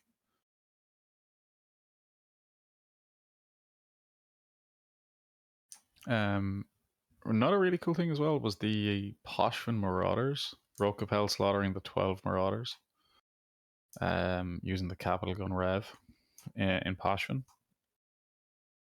Very, very cool. Shen did a show. Was that Thursday night? That was Thursday night. I think the most notable feature of this is in Pochven you can't build more camps. So this is one of those fights that you'll probably never see again, not just because of the way the Vargers were caught and the fact that the pilot was multi-boxing a ton of them, but just that revelations are going to be few and far between in Pochven. Yeah. One thing you were talking about on the show and you were a little bit not sure about was the jumping out of Pochven. There's no problem jumping out. You can so when you talked about the revelation signing out at the end, I guess it made sense that you mentioned that he's probably going to be hunted now because everyone knows who he is and he's got a rev in there. But jumping out, whether it's a normal sino or it's a covert ops sino, I've been on a few fleets that have staged from Pochven. So the nice thing about Pochven is because of where it is, like geographically, you can get really, really good jump range on a Black Ops. So it actually makes a very good staging ground if you are hunting outside of Pochven and K-Space low-sec, and then you have your blops with your bombers inside in Pochven. Really handy. But yeah, so that was like the same guy that lost like the 13 golems, I believe, running those World Arc sites. I mean, undoubtedly, he has made plenty of this to replace these. But it still makes for a nice kill board. Yeah, I can't off the top of my head remember the figures, but when he lost those golems, I was talking to someone who knew. It might have been Ashtarati, someone who was involved in the Pochven content, and he was telling me like, oh no, it'll only take him X amount of hours to like replace them all. I was like, excuse me?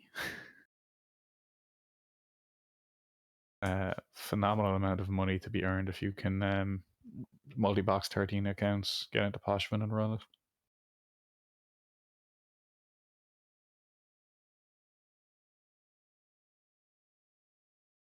Every time I hear about somebody multi-boxing that many characters, my head swims. It's just like, man, I have a hard enough time with just my few couple, minor characters.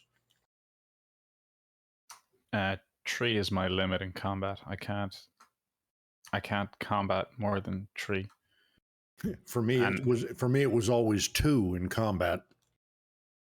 Yeah, when I say 3, I mean like 2 properly, and then the third one's probably like following the second in a Vexer, just dropping drones or something.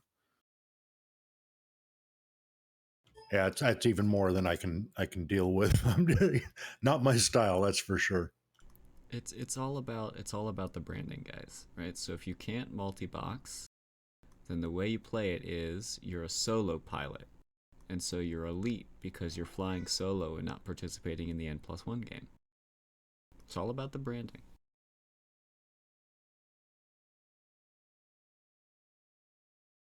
Yeah, I don't do branding.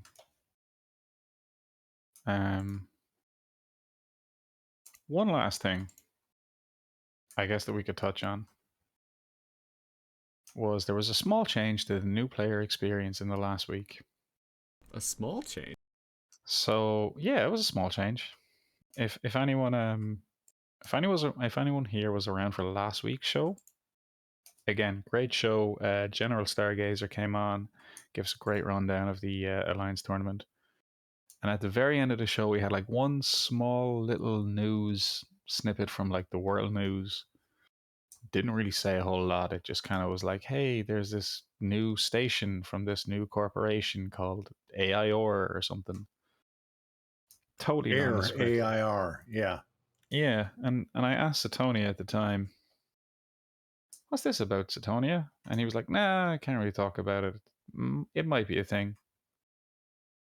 And then we got 3 different news articles on the one day discussing the new player experience. So, like, align to gate skills and new player experience. And then we got the skill plan update and the improved new player experience update. So, Tonya, you've got an amazing poker face. Remind me to never play poker with you. I was absolutely blown away by the updates we got. I had to go look up what AIR was again. The Association for Interdisciplinary Research, I guess, is a new NPC core for new players. Yeah, they're the new NPC corporation, which are involved in technology and research during the game. So Artimus during the week did an amazing stream. Was that Tuesday or Wednesday, buddy? It was Wednesday. Wednesday during the day. So you'll catch it on our YouTube.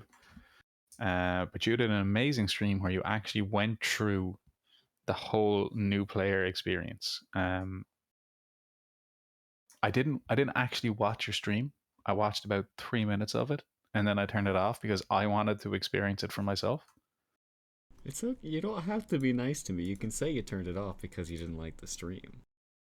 No, I saw you stream and I clicked in and I was like, oh, that looks cool. I don't want to watch you watch it. I don't want to watch you do it. I want to do it. So yeah, I went and did it myself as well. What was What'd you think? What was your impression?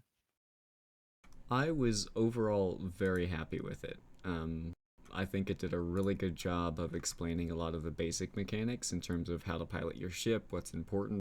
I think a lot of the biggest change that I liked the most from previous iterations of the NPE was the way they handled the UI. So progressively throughout the tutorial mission, you get more and more UI elements introduced to you, and each one is explained in detail with a little highlight bits and pieces that flash to show you, hey, this is what we're talking about now, this is what you should click on, which I really appreciated. I also love that they hand you an Astero, and then within like 30 minutes, they kill the Astero.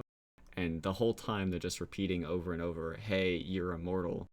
It's fine if you lose your ship, it's fine if you lose your pod, you'll respawn and get another one, which I quite appreciate.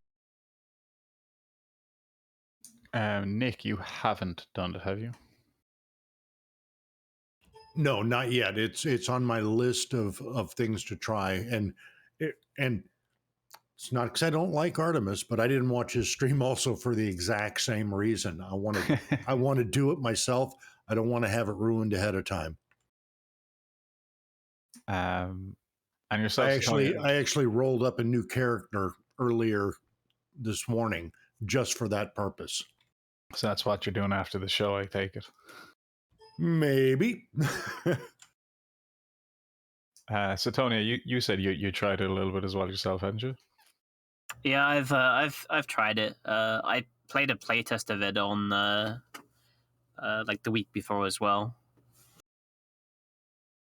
So I'm gonna agree with you, Artimus. I really liked it. If anyone remembers the new player experience just before this one, so I guess like the old new player experience, where you had the whole tutorial, and you woke up, and they gave you like a series of missions to do. It was like a little mini epic arc with there was drifters, I think, involved, or the yeah, it was drifters. Yeah, and you need to go like kill some drifters. That was like a really nice new player experience. And up until like a week ago when this thing came out, I would have said that was like really good. Really enjoyed it. This new player experience, I think, is just above and beyond, because, as you said, the things they are teaching you in this is like really important basic stuff. I really loved the fact that we had this other character come in talking to us. It wasn't just Aurora, right? So they've taken that technology that they use to get a moving, talking Aurora, and now we have this Balin commander fella. The traitor who lets you die at the end and tries to pretend like he couldn't get in range to rep you. Yes, I'm Yeah. still Spoiler alert. Spoiler alert. Damn you, Artimus. They introduced two new characters, both of them members of Air, and I get the impression that they're going to expand further onto Air and what they do with it.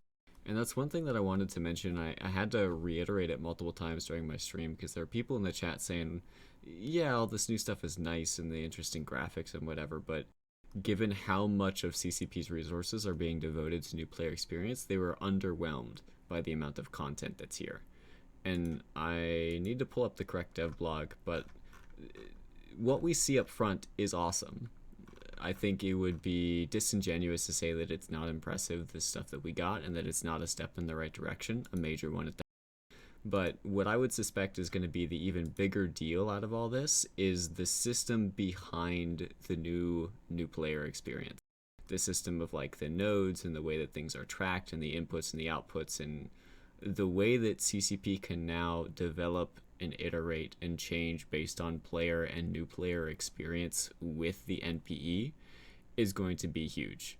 Like the vast majority of their dev time, I would speculate, I have zero confirmation on this, went into the back end to make sure that they have the tools at their disposal to improve and expand upon this new system going forward. So if you're underwhelmed by the volume of content, or you don't like one particular feature or tidbit or another, send that feedback to CCP, and they have the ability to change it. the big part, all the dev time, again, speculation on my part, but I think I'm right, went into the backend system, which lets them significantly improve the overall experience or completely redesign it quickly based on player feedback. I'm gonna have to agree with you there. I think there's been a lot of work going on in the background. I mean, you know, that like laying the foundation work that no one ever sees, and it has to be done. It's like, you know, you have to pay off your technical debt, but once you have a solid foundation, you can really build and expand on it. And I really felt that when I was playing through this thing, I could see the possibility for more extensions, like when we had Aurora a couple of weeks ago first, and it was just her. And some people were like, "Oh, it's just the talking Aurora for the one opening tutorial. What a waste of time!" And it's like, no, this can be used for every mission agent going forward. And we saw in this new update, we have 2 new characters that are looking and talking to us, and you know, fully animated and moving. And no doubt, all of that is algorithmically programmed, right? Like I'm pretty sure the it's voices are generated. voice acted. I'm pretty sure Yeah. it's voice acted. Oh no, the voices are voice acted, but the character movements and the models and everything. Oh, okay. The animations, gotcha. Yeah, and also like when we had some events, and you know, you have the like new rat behavior, the new rat AI. You know, we can start to see that trickle down and be used in more and more events over the last couple of years as well. We were talking about this just before the show. You know, some of the events this year, they didn't have sites that were like just go kill the NPC rats. There was the go and do the NPC combat anomalies, or go do the mining version where you'd mine all the ore, or you could go do the exploration version where you can scan and hack and you earn your points to participate in the event that way. Um, I think that system is also being linked into this new player experience system because of this new thing called opportunities as well. Um, so I think they really are just like building on a foundation here. And I was just really excited to play it. It was really cool. Like the story was really good. As you said, the way you only get allowed to see certain UI elements when you need them. So like you don't have an overview and you don't have the selected item screen at the start, right? And then your selected item screen pops up, then your overview pops up. You still don't have your modules or your capacitor down at the bottom. And then you get your capacitor when you get in your ship. When it comes time to combat, you get your modules. They teach you about ECM burst jamming. It's really good. And you're right, they do actually really push the whole you're immortal, you will be blown up and die, you will respawn, you'll be fine. I like that they give new people an Astero because I love that ship model. I would feel really like annoyed if I started playing the game and I saw this cool ship in the tutorial and then I got into the actual game and I found out it was like 100 million. I'd be like, damn, it's going to take me a long time to earn 100 million. That's a pretty attainable goal, though, for a new player. Yeah, oh, it is. I mean, we were just talking to Hateless last week, where he's like, you can earn 40 mil an hour day one as an alpha. Oh, actually, do you know what? That's right. They should have They should give you a nester. Let's be real here. We need some reasonable long-term goals. CCP, No. make it happen. Give us a nester in the tutorial and then blow that out. I was just going to say at the end of the tutorial, they should tell people go over to Hateless's channel and join his fleets to earn an Astero in 2.5 hours. So yeah, so like the new player experience though, I mean that's only kind of like half of what came out this week, because that is, I mean that's for all of us, because think like realistically, the more new people that come in the game, the better us old bitter vets have more targets to kill. What I really love is the skill queue changes. If you want, I can screen share a. Yeah, so while you're getting the technical details set up, I'll run people down on what this new skill plan changes are. I think if you're a legacy player, you're a long-term player, you've been here for a while, you know how to set up your skill queue, maybe you use EveMon, whatever. The biggest change for you is going to be the redesign of the skill queue UI. So we're going back to sort of the old layout where you had your skill browser on the left and your skill queue on the right. So it was much easier to drag and drop into your skill queue at whatever point in the queue you would like, versus the current version where it's top and bottom. There's a lot of scrolling. It's kind of scrunched because people's screens are typically wider than they are tall. So a lot of players have been asking for this layout to return of side by side versus top and bottom. It is coming back, which is phenomenal. But then you'll notice on this UI, one of the big things which ties into what we're going to show and talk about and what's more impactful on new players is a sort of goal tracker. And I think I'll let Abbie take it from here to talk about that. Yeah, so Team Prometheus is the name of the internal team inside in CCP that are working on this. Are you looking at my screen? We are. Okay, so this is a new character I created earlier on. This is what happens when we pull up the character sheet. So this is I guess the slimmed version of the character sheet. As soon as I click this character, this icon here to expand. This is I really like this layout. As you said, this is going for more like a horizontal than completely stacked vertical. But it kind of resembles the agency UI. So here we can see our interactions. This is the Estero I lost to the air. Oh, it generates a kill mail. I didn't realize Yeah. it generated a kill mail.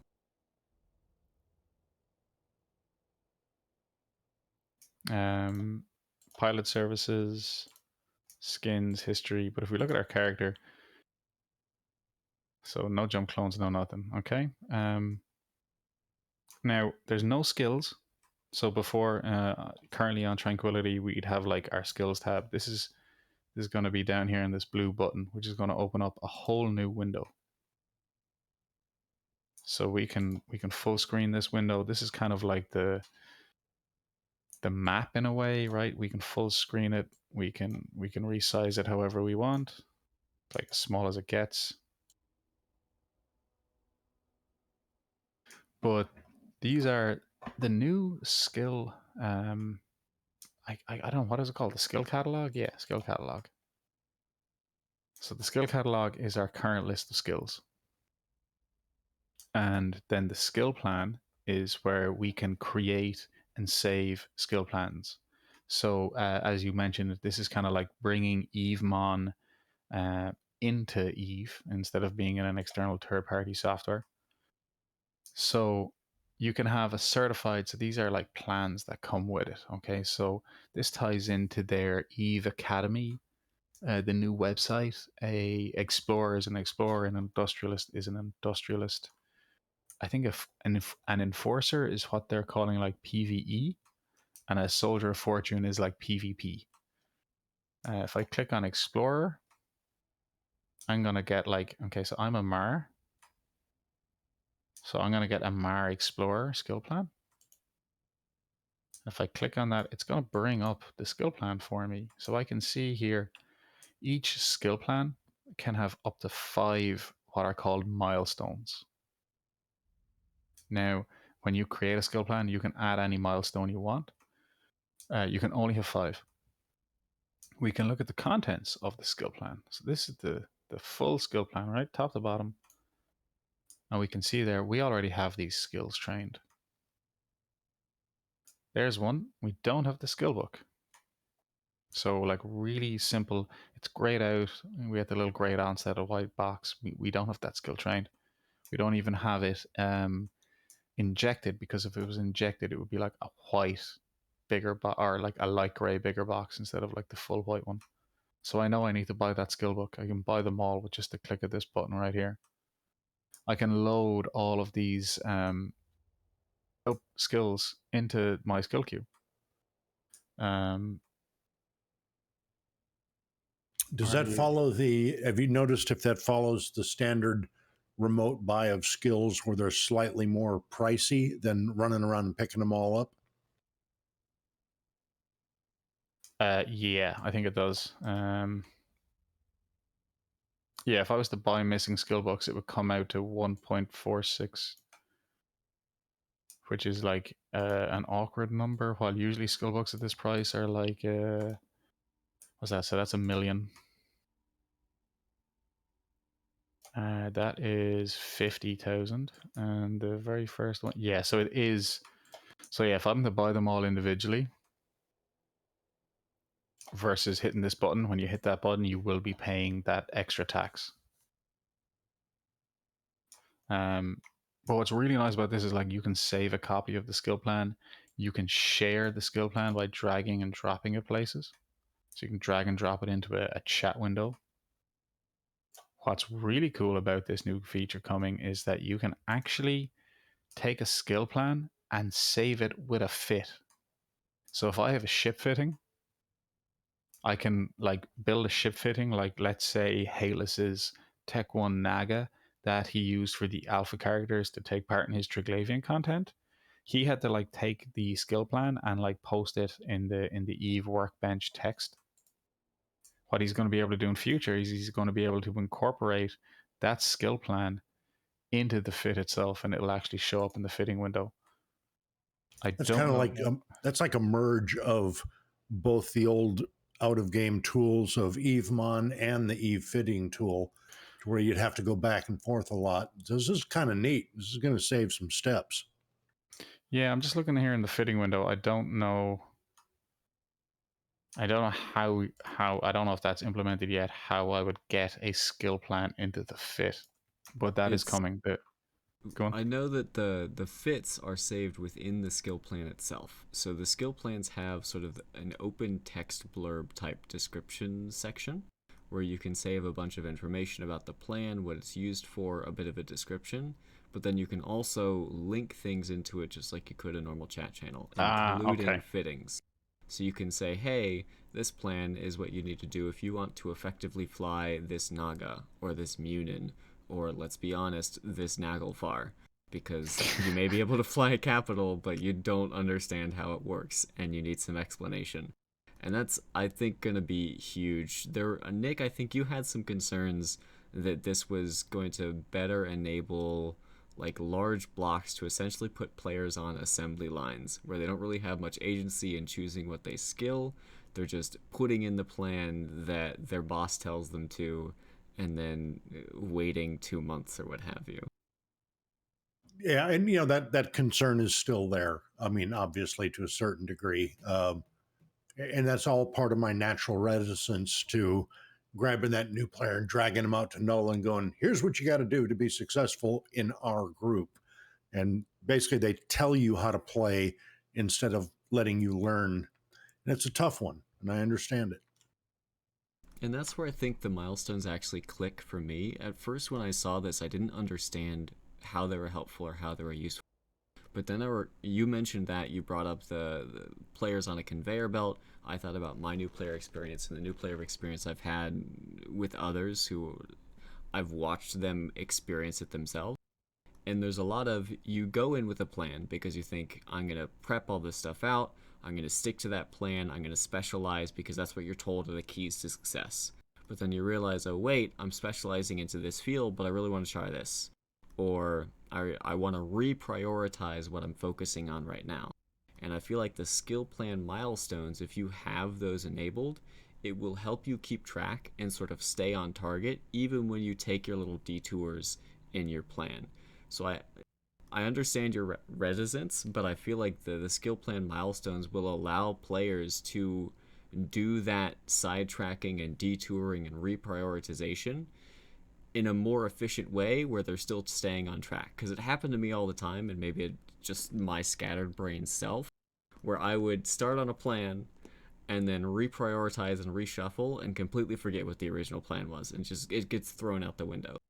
The only time I stick to a plan is when I forget to check my skill queue. So hopefully this will help with that. That's where I think it's gonna clue in and really help new players experience the game and not get on that, assembly line, so to speak. Yeah, so just this is what we're looking at right now is just like the skill catalog. So this is looking at like our skills. So if you're an old player or you're a young player, if you're just, you know, your skill queue will be over here on the right hand side. You'll throw a load of skills in there. And by the way, one thing that was announced in this update was that the 24-hour limit on a skill for alphas is being removed, and also the cap on alpha and omega accounts of 50 maximum skills in the skill queue is being changed to 150. So all of us benefit. I don't care for that particular change. I know this is very parochial of me, but you know, yeah, you can throw in 150 skills for the next month and a half and walk away. I kind of like people logging in and interacting with the game and other people. Agreed. But if you need to go away for a long amount of time, it'll be handy to train up. I think it's taking away tedium. I agree. Like taking away tedium. Yeah, like I mean, I'm like, there's a reason why they didn't make it unlimited. If it was unlimited, then you could queue up for 10 years and never come back to the game. And I see what you mean by if people have to log in once a month to update their skill queue, then they will. But I mean, that's just in my eyes tedium. I just like I have run up against the 50 limit quite often when you're training lots of small skills or like on a new character. But this is what us usual players will see. We'll have our actual skills that are training over here on the right. A much more like bigger catalog. I love how easy it's going to be to drag and drop skills over here. I don't like the tiny bar in the new version.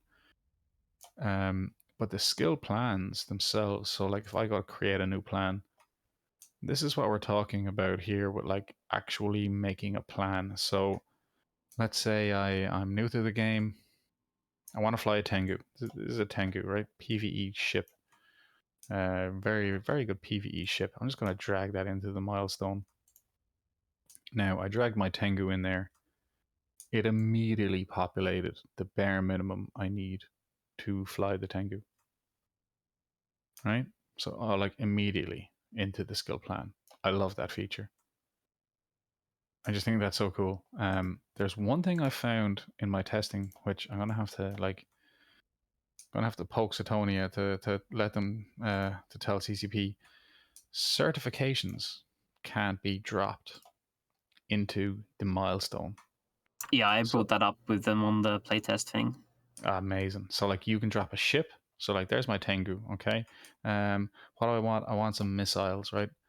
Heavy assault missiles 5 will allow me to use like Tech 2 heavy assault missiles. I'll drop that module in there as well. All right, so I'm definitely going to use hams when I'm running my PvE fit. But I would love to be able to take the, let's say the shield tanking certificate. Right? Because that's like, you're definitely going to want shield tanking for this. I'd love to be able to take that whole certificate and drop it into the milestone to populate the skill plan as well. So hopefully they'll add that in. But you can add anything in here to the milestone. It could even be, I mean, I'm in a shield ship, so I guess tactical shield manipulation. Definitely going to want that level 5. Okay, that's one of my milestones now. So you can build it up, whatever it is, whether it's using a ship, using a module, using a bunch of things. You can have up to 5 milestones. Gives you your skill plan. You can enter your name. As long as we're in feature requesting mode, I gotta say there needs to be a copy-paste feature to adding skills to the skill plan when you're creating it, because there are so many skill plans out there in the old just copy and paste the text version, but you can't paste an existing skill queue plan into this skill plan creation thingy. It just doesn't let you do it. You have to drag and drop manually. If they could add that in, that would be wonderful. Do we know when this is going to come to the live server? No, they only announced it on CC this week. I mean, at the rate we're seeing, probably in the next week or two, it just depends. Will this come on its own, or will this come with the new player content at the same time? I mean, Sutonia probably knows. He's just not legally allowed to tell us, I guess. I think in the blog it mentions middle of September, so that's probably when it's going to come. So I guess that would make the third quarter kind of like new player experience quarter, and then the fourth quarter will be mining, bitter vet pacification quarter. I love that term.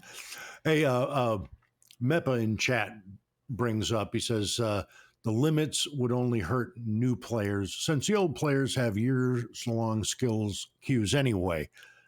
I see your point. I'm going to respectfully disagree for now until I get a chance to play with it a little bit on a new character I'm going to create up, or I've already done. I just don't know if I buy that, overall. Someone asked, can you drag a fit into the milestone? No. I mean, if I just try and drag my coveter over here, it's not exactly requiring skills. That won't. But I mean, what you could do in that case is, you'd put the hull in there, maybe the weapon system, and you could post the full fit in the description here. So you could you can put it in like that, right? So you can see the fit that you will be flying and all the skills that are related to it. There was another question in chat that maybe you've seen the answer to, but I don't recall. Valamir asks if they said if alphas can train skills that they can't use as alphas. My initial guess would be no, but I don't recall. No, they can't train Amiga skills. Yeah, the only skills an alpha can't use would be skills locked behind like an Omega, which you can't train. And not just like the full skill itself. There's some skills that as an alpha you can only train to 4, and you need to be Omega to get to level 5 or something, right? So those are still normal. They've just removed the 24-hour limit. You could not put, if your skill queue was at 24 hours or higher, you couldn't put another skill in there. If there was a skill that took 9 days on its own, I mean, you could put that in there and it would take 9 days. But you wouldn't be able to put something after that. Only some skills before that, up until 24 hours. That's what's been changed, along with the 150 skill limit being the new limit instead of 50. But yeah, this is really cool. I mean, again, this is like taking Evemon and putting it in Eve, but with like some really nice drag and drop features and some really nice integrations. If they can get milestones to work with some certs and maybe a full fit, I think that'd be kind of cool. If I literally could take like a PvE golem fit, put it in there, and it would work out the full skill plan. But I mean, this is just the beginning. This is literally just gone on CC this week. So guys, log in, start a new character, mess around with the new player experience, give them some feedback, and while you're at it, check out this new skill queue, because this is coming for all of us very soon. But I just think it's great to be able to, you get a new guy in game, a new character, you can just have this, drop it in the chat to him. It can be in your Corp description. It can be however you want to share it, but like the ability to get new players, training skills, like like you want to do a PvE character or a PvP character. Here's a nice skill plan to get you up and running with propulsion jamming and gunnery skills. Again, linking back into the Eve Academy. So like here they're saying like this is the Punisher from the Eve Academy for PvP. And here's the skill plan that goes with it, and here's some of the milestones you're gonna unlock. I think it's really cool. But yeah, I think that's kind of it for today's show. Anyone in the room got some last comments or? I'm good to go, man. Indeed. Can't wait. All right. Well, first off, I'm just going to end the show by thanking Sutonia for being here with us. As always, you are like an encyclopedia of knowledge when it comes to this game. So thank you for giving your time to come on the show. And as well, he's a CSM representative. So, you know, if you guys like find a bug or give feedback, you can either give it to like CCP or to Sutonia. He loves that. Thank you to Nick for being here as usual, TIS staff member. Artimus for engineering the show today. And being the comedic relief, it's okay. You can laugh at me. I do it all the time. We're laughing with you, buddy. Don't worry. We're just not laughing out loud. That's what they all say. That's what they all say. Oh no, I'm laughing at him. I'm laughing at him.